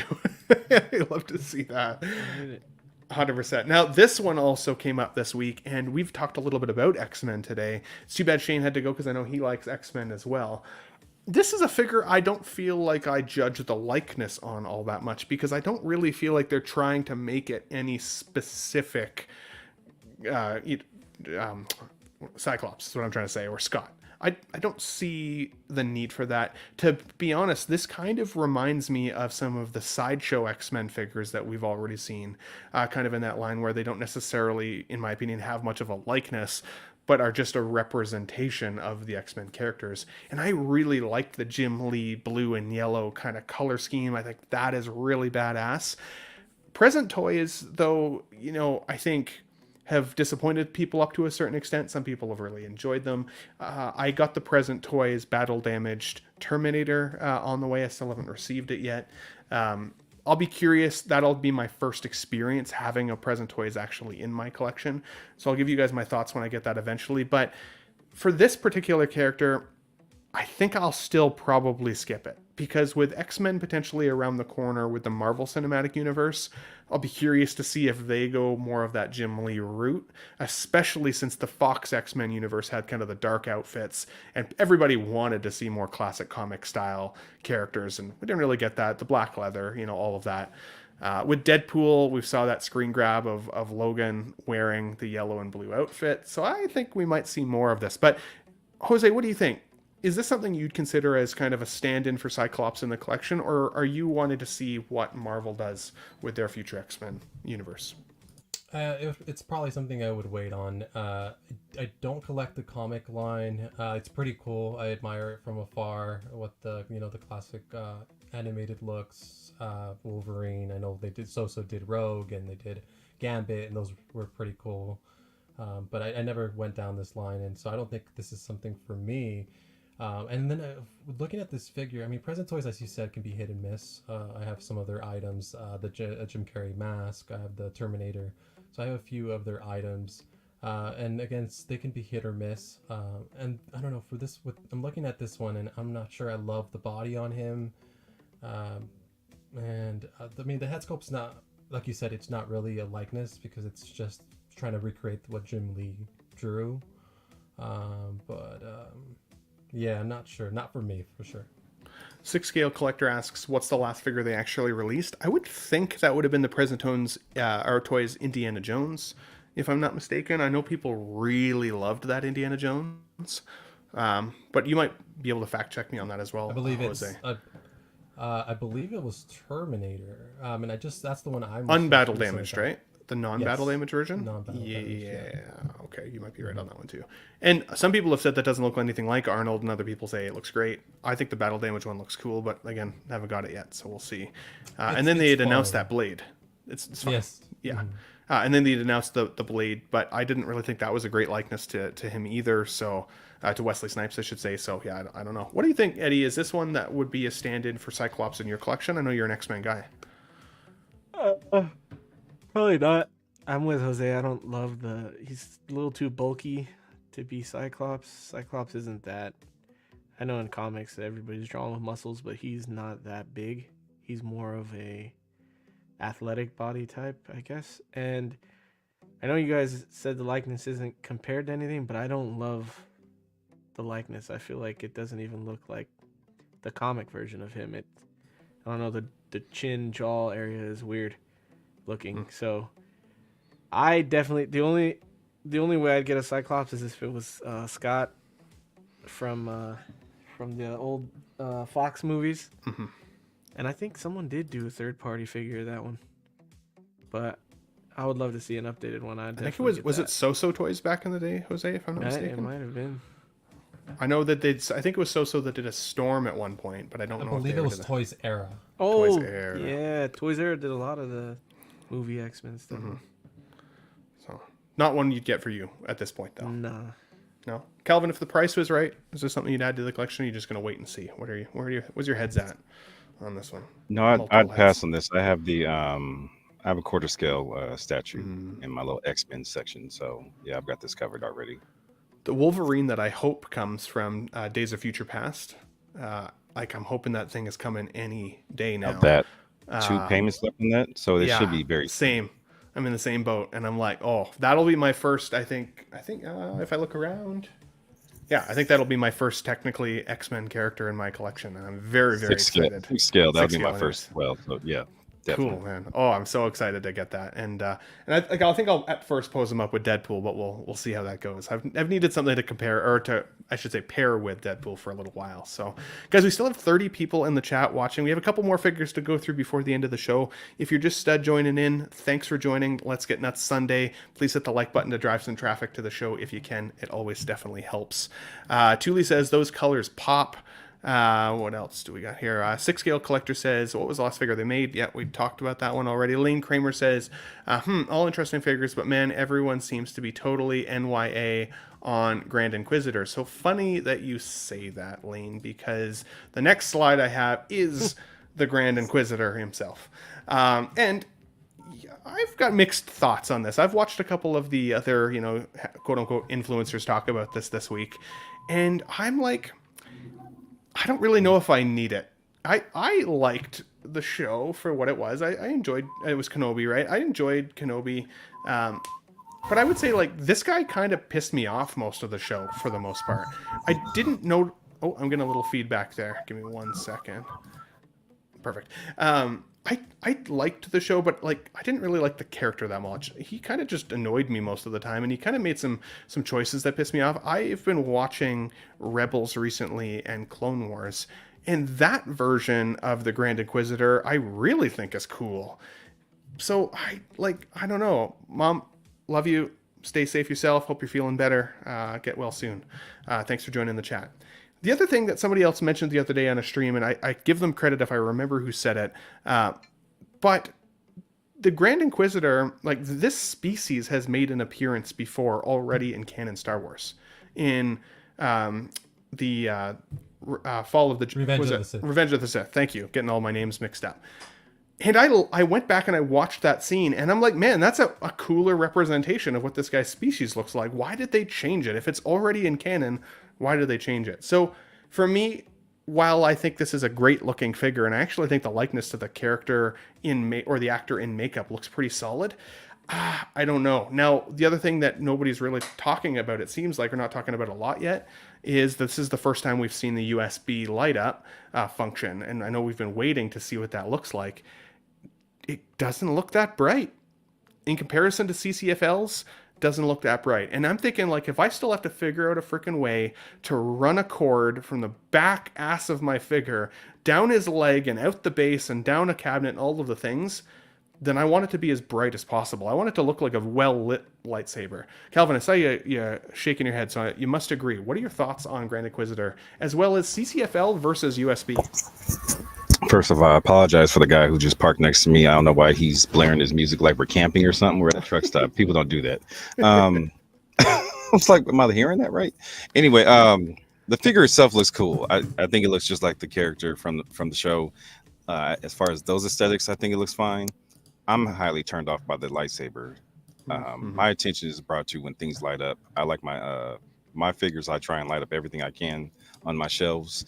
And the only thing I was waiting on was to see how well this thing lit up. And when I finally saw it on Friday afternoon, right before LWO, I was pissed. I was like, that's it? That's the same shit, just minus the batteries.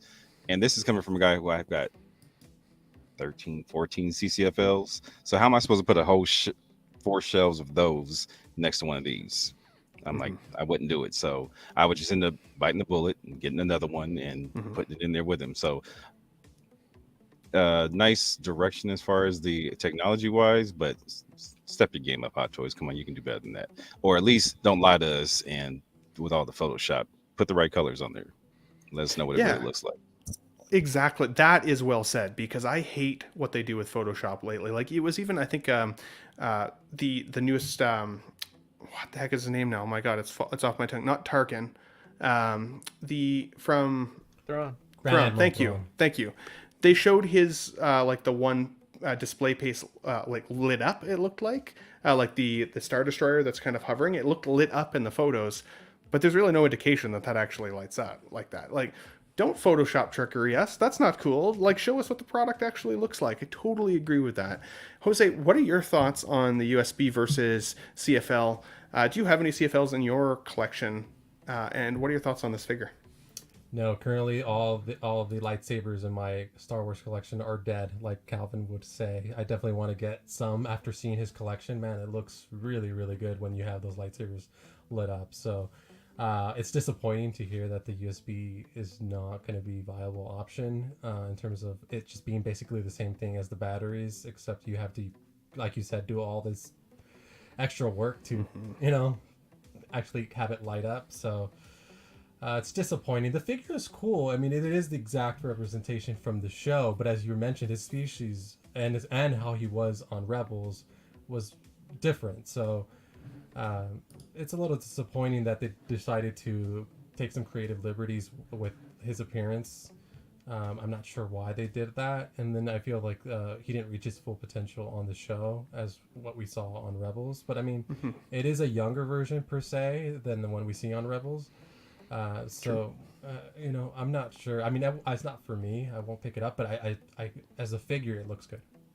It's interesting that, like, while a lot of the community is kind of so on whether they liked the character or not, this is one that they've given like quite a bit of attention to. It seems like they, like, the sculpt is pretty dialed in. It's the first one we've seen with the USB saber.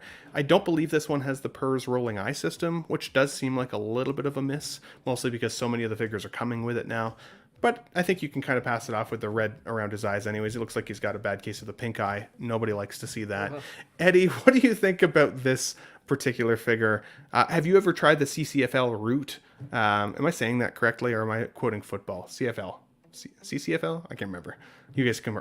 Jose, correct me. Yeah. I think you're right. Yeah. And yeah, after seeing Calvin's collection and seeing them in person, that's the only time I've seen them in person. I don't have any. They look sick, and I will probably pick some up. Yeah, and it sucks to see that the USB thing didn't work out, because I had hopes that it would at least look better. But it makes sense if you think about it. They're just changing the power source. They're not really changing, like, the LEDs or the actual saber itself. It's just how it lights battery versus plug-in. So it makes sense. We should have saw it coming, but I had high hopes. And that sucks. I don't care for this figure at all. I didn't like Kenobi. I didn't like this character. I love him more in Rebels for sure. So yeah, this is a hardcore like pass out.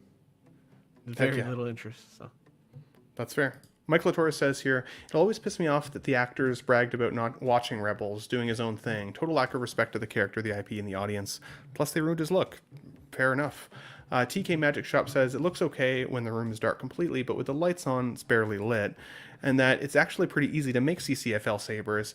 Was not paying the 90 to 110 for them when you can get 2 sabers for $16.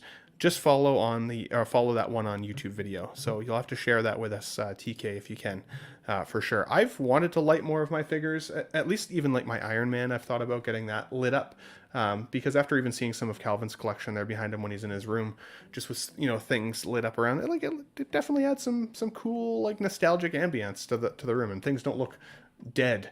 Even like my Moon Knight, like I really like that figure, but the Moon Knight looks real dead, like just standing there without him being lit up. So it's a bit of a downfall for sure. But guys, let us know what you think of the CCFL Saber versus the USB. Are you happy enough with the USB? Do you feel like they should have improved it?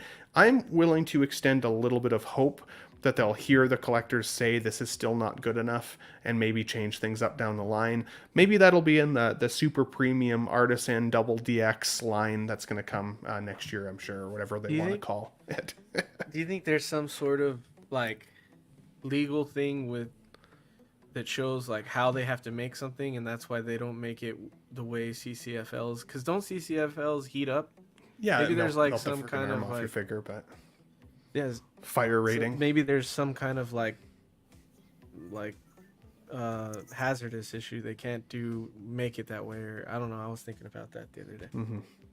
I think the downfall of Hot Toys is I was just gonna say mine get hot. Anyway. You can smell like a sulfur smell in the air a little bit when I opened up the case. As long as you have the tips where they're clear, touching anything, you're fine. I've had them for years. I've yet to have any issues. And I also keep them on while I'm in the room. It's not like I leave them on and leave the house or something like that either. So haven't any issues. That's fair. Yeah, but your scientists were so preoccupied with whether or not they could that they didn't stop to think if they should. To me is exactly it. They should they have even changed it at this point if they couldn't make it better? I'd say no. Honestly, I feel like they're wasting their time. In fact, actually, if it's not going to be that much better than batteries, I'd rather just stick to the batteries because then I don't have to worry about running wires. Away she goes. Eddie, I want to stick with you first, though, on this next one here. Kane from John Wick 4. Now, I am on record with Collecting Weekly last Tuesday already saying that I didn't love Kane, to be honest. I get it. The cool thing to say is that he's the best character in the film and blah, blah, blah, and all these things. For me, it felt a little unrealistic. I understand that he is a blind assassin and that he's a badass. He is a cool character, and I did like some of his emotional story beats throughout the film, especially with regards to his daughter and kind of why he's forced into this world. I did think that was great character building. What I didn't love was John Wick has become so good at dodging bullets that there should have been several times where he died throughout this film, and there should have been several times he had the upper hand on this character and didn't, for the sake of movie, not because of the sake of story, and I didn't like that aspect. However, this is also the first time we're seeing a John Wick villain, and I know there are some huge John Wick collectors out there, including Bob Dylan, our friend out there, so I still see the appeal of this figure. What are your thoughts on Kane here? Is this one that you're thinking about getting in the collection with your John Wick potentially? Yeah, I have both of them on order already. So pulled the trigger on that one fast. Definitely getting both of them. In my opinion, he is the best John Wick villain we've had of all 4 movies so far. But I was thinking about it, and the villain from is it 2 or 3 is kind of similar to him. He's just not blind. I was like, oh, they both use a sword. Both Asian dudes. They both respect the hell out of John. I was like, that's funny. They're kind of similar characters. But it's still, to me, I'm trying to think back, and I think he's the coolest villain that they've had in all of them. So I loved him. I thought he was a great character. I want to go back. I only seen it in movies once. I haven't seen it since then. So I gotta go back and see if Ben is correct on those. Like if it's pretty like blatant that he got away with a lot of things and it could have been. It feels like when you're in easy mode on Spider-Man and the henchmen come running up to you and then they're like, until you hit them first. Pisses me off. I hate that feeling. John was going easy on him because he's blind. Maybe, but I mean, like, that's part of the story too, right? He was a friend. He was a friend. He was a former kind of like assassin colleague. That too, yeah. Right? Maybe he doesn't want to kill him, so he is kind of holding back a little bit. But like, I don't know. Yeah, watch it again. Let me know what you think. What about you, Jose? Is this Kane one that you're thinking about getting in the collection? So I'm actually very similar in thought about this franchise as you are. I actually saw John Wick 4 about a year early at a fan, well, not a fan screening, but like a early screening type of kind of try to assess our opinion on the movie. And I basically what I wrote was that I was very lukewarm on the fact that on the movie overall because of how it had become such a cartoon. That's what I wrote about it basically. I mean, there was certain aspects of the movie that I thought were cool, and it was particular the action scenes. But it's just I feel like it lost some of the essence that I liked from the original, and it just continually. It's like you said, it became a video game character that nothing happens to him. So it's like, well, no one's gonna kill John Wick, and then it's like that's why I make the joke. That's why he's so awesome. It's like that's why I make the joke now. The fucking Baba Yaga, dude. He can't be touched. I make the joke now that I want to pair up the John Wick figure with the Predator because no one can beat John Wick. That's what I joke with Joao about. So get him in with the Equalizer. That could be a cool display. A little Denzel action in there with John Wick. They'd be a pretty badass team. Yeah, but that's who would win. Yeah. Right. Who would win? Yeah. Know in the chat who would win. I just personally, I don't know. I just. And then, like you said, like, hey, this guy's blind, but he's acting like he's not. And then the fight scene is like, just. And then I would say that the Theon Greyjoy character, the actor who from the first movie, I mean, he killed the puppy, so he's a pretty big villain there. So, yeah. Over this guy, but this guy, he's a badass. I mean, but I don't know. You have to like. I was talking to Shane about this, and he's like, you just got to suspend your disbelief. This is basically a video game, and I was like. I guess, but I don't know.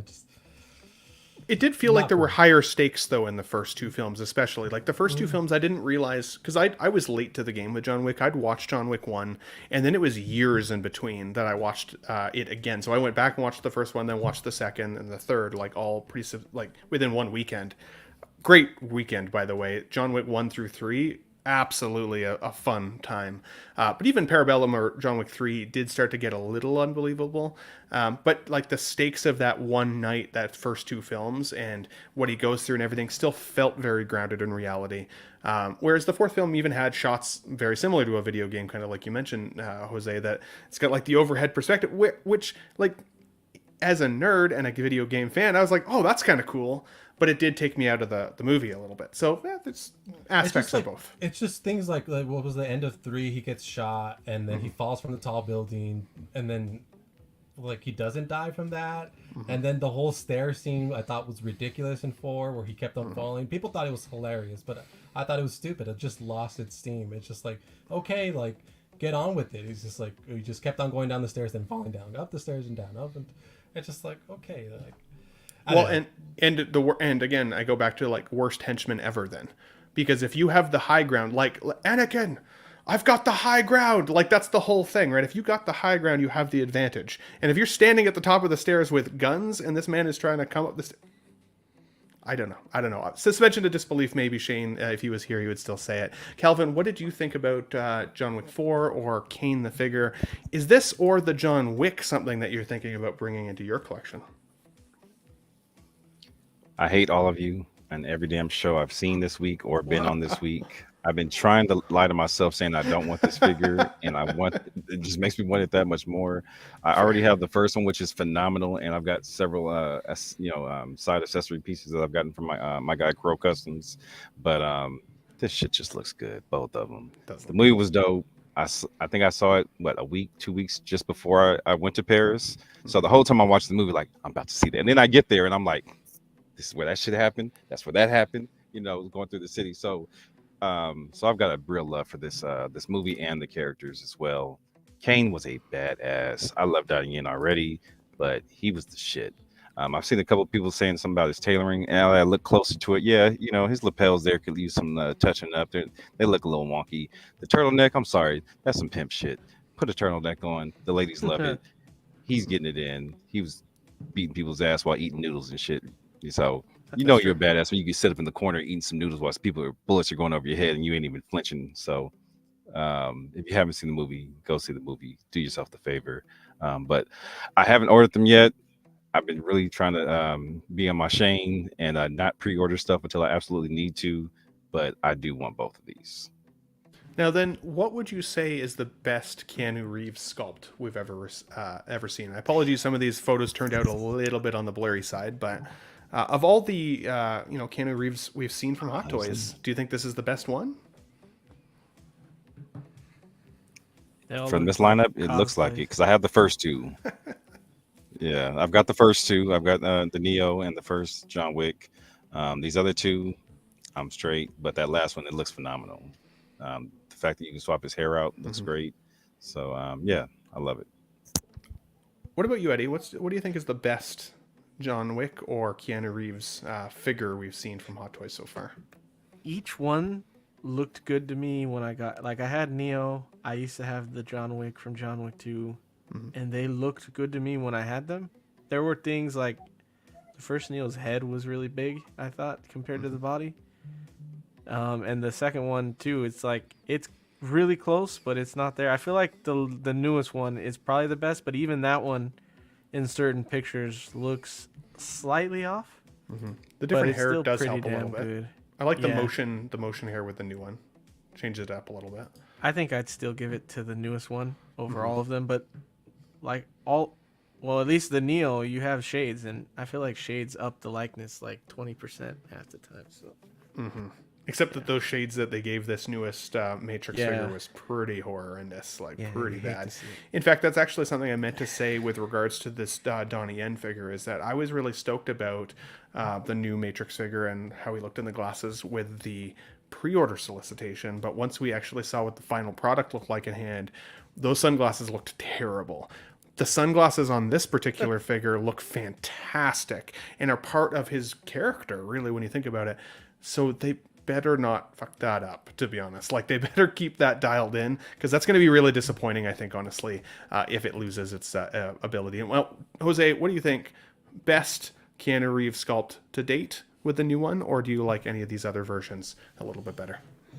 So I've never had any of the previous Keanu Reeves in hand. I've seen them, Frankenstein's, a few other places, but I've never had them in hand to properly judge. But I think the best one is probably the newest one, so I'm going to go with what everyone else is saying on the panel. I think that's probably the best one. The latest Matrix one, not bad, but the other ones are so-so. But I think the last Matrix and this John Wick are probably the better ones. Agreed. I actually thought the Johnny Silverhand was pretty solid until I saw it in comparison even to these ones. And I was like, oh, okay. Yeah, the new one is better. I do wish that the facial hair on the newest one was just a little bit darker. I think, like, even in the film, they clearly give him the Just for Men treatment. Like, his facial hair is pretty damn dark. This, it looks like he's under bright lighting maybe or something like that, but it does look a little on the light side in my opinion. I didn't order the Donnie Yen character or the Kane, but I have pre-ordered the John Wick. I have to have a John Wick in my collection. I do have the original Matrix figure, so I already have a Keanu Reeves technically in my collection, and I love that figure. He does look a little bit to me like Justin from Justin's collection. That's no shade. I just think that the figure itself looks a little bit like Justin. But again, when you take the glasses off and you put them in a certain angle, I do think it does look like Keanu as well. So all good there. I am very excited to get the John Wick in hand, and some of the things that they've done with the fabric, highly detailed pattern fabric suit does look pretty cool. But guys, let us know in the chat, are you getting this or that or both? Which one do you think has the best likeness to Keanu Reeves? And are you hoping that we're going to get a John Wick 5? Because I've also heard that is a possibility, and I don't want to spoil the film for anybody, but I wouldn't be surprised if we did see a 5 either way. They did leave it a little bit open to interpretation, I would say. Little bit. Jose saying, no, don't do it. Don't do it. It's good. It's good. It was I think the most money that any John Wick film has made to date. And money speaks all languages. If they made that much money on this one, I bet you $5. If you saw the movie, that's all that matters. The money speaks. What matters to these folks, bullshit right? talks. I mean, money talks, bullshit walks. They gonna make another one. Well, they're doing the ballerina spin-off as well with Ana de Armas, and he's supposed to be a character in that. So, have you guys watched any of the Continental yet? No, I need to watch it. I tried to watch the first episode and I fell asleep. Now I don't know if that's just I was up too late smoking weed and I shouldn't have put it on at that particular time. I'm in Canada. It is legal here. Just for any of my friends out there who it's not. Apologies. I shouldn't advertise that so well, but you know what, is the way she goes. But I was tired. I fell asleep in it, and that does not happen to me very often in shows. If it gets me, I usually can watch it till the end. So I don't know. Oh, what are you saying there, Calvin? You're muted, buddy. Muted, Kevin. No, you're muted. Oh, my There you bad. go. I was just saying to myself. I was just saying to myself, age is clearly catching up to me. I'll be 41 in 2 months, and where I still have my energy level, I sit down, I'm falling asleep. I fall asleep on everything these days. It sucks. Fair enough. Well, that's fair. I had half a beer on Friday night and one glass of wine, and I thought I was going to die all day Saturday. And I was like, "Why? It's age. Why? It's an age thing for sure." Guys, that's all the slides that we have for you today. I want to say a big thank you to my panelists here.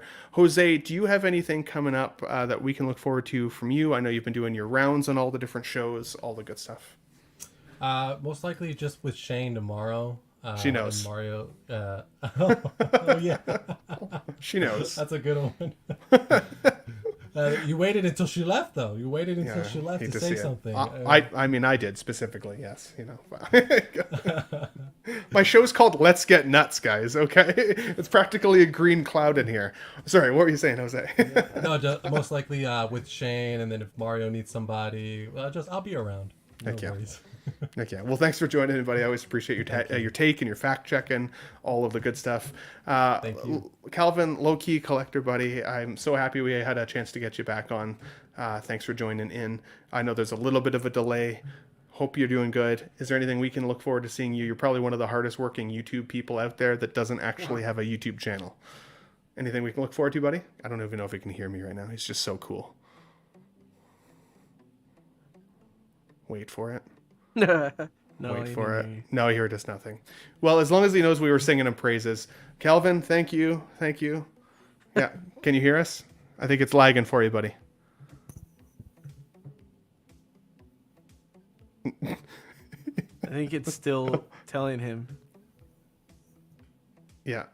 It's catching up for him. Oh, the Right. Anticipation's killing me. I caught pieces of that. I pieced it together. I got it. Profi chat tomorrow. Oh, so am I lagging? We hear you now, but yeah. It's okay. Profi chat tomorrow. Otherwise, Calvin is on I can most hear of you the guys shows. fine. You can hear us? I can hear you fine. I don't know. You were looking pretty cool there while I was I think talking he hears earlier, us but- like 10 seconds later. I think so too. Hate to see it. Eddie, I'm sure I'll see you on Tuesday night, good sir, over on the Collecting Weekly YouTube channel, of course, for the Tuesday main show. Anything else coming up for you that you're looking forward to? Any figures you're getting in? Anything that you wanted to say before we wrap today? I should have my garage shelf finally finished with the acrylic and everything today. So I may or may not do a video on putting that together. I pretty much did what everybody who's done in the garage shelf with acrylic has done. Like, so there's plenty of videos on YouTube to see. But that's pretty, I'm having fun finishing that up. And I got in a bunch of figures already this week. I've had a big week, so it's been fun getting figures again. And yeah, I'll be on Tuesday. And then Thursday I might do small talk on CW, and Friday I should be on LWO, so that's where I'll be all week, probably. Yeah, the LWO streams. I love that show, but it's too late for me. So I'm always like cross-stitching like an 80-year-old baddie at that point and just watching you guys having a laugh. And it's a good time, but yeah, it's too late for me, this guy. Unless I'm drunk, and then sometimes I come on and say things I probably shouldn't say. But go over and check out the LWO show as well. They make their rounds with all the boys, and it's always a good time, that's for sure. Guys, of course, if you're tuning in, we're on the Ben Thomas Show channel right now for another episode and live stream of Let's Get Nuts. I'm getting pretty close to, I think I'm like 1 subscriber away from 2.4K. I'm looking at partnering with somebody there for a figure giveaway at 3,000, as well as retrospectively going back and giving a figure away at 2,000 for my 2,000 hit as well. So when I hit 3,000, I'm going to have 2 figures to give away. So guys, stay tuned for that. We'll kind of keep giving you guys updates as we go along. If you're interested, we also do have TeePublic attached to this. You know, there's not much of kickback to me from TeePublic. It's like cents on the dollar most of the time. But if you're interested, there are Ben Thomas Show t-shirt designs on there. There's the Let's Get Nuts new logo that Dean the Dream Martin gave us as well, or not gave me, but made for me, I should say, generously, is on there as well. You can get mugs, you can get stickers, you can get random stuff. One of my favorite things there, and I'm going to show you real quick. Let's see here. Boom. There we go. Can you guys see that? Yeah. On the Let's Get Nuts live show today, this is what the design does look like. It's pretty fun. I would still say the mug is my favorite because it does say Let's Get and then nuts in big capital letters on the backside. So definitely, if you guys are interested, it is there. You can get some merch if you want to. Guys, with that said, I want to say I love you faces. I love the chat. Thanks for joining us for another Sunday live stream over here on the Ben Thomas Show. If you're watching on the live stream, I appreciate the replay there as well. And if you can share the content, always helps drive some more traffic. We'll get more panelists in every single week. Hopefully we'll see Classy Thomas back here next week as well, and potentially Pete. But you guys kept the show alive today. I love you faces. We'll catch you on the next one. Jose, with that said, I think it's safe to say we got nuts. Thanks for watching, everybody. Wow, what a great audience. Be sure to subscribe to my channel if you haven't already, because subscribing makes you feel good. In case I don't see ya. Good afternoon, good evening, and good night.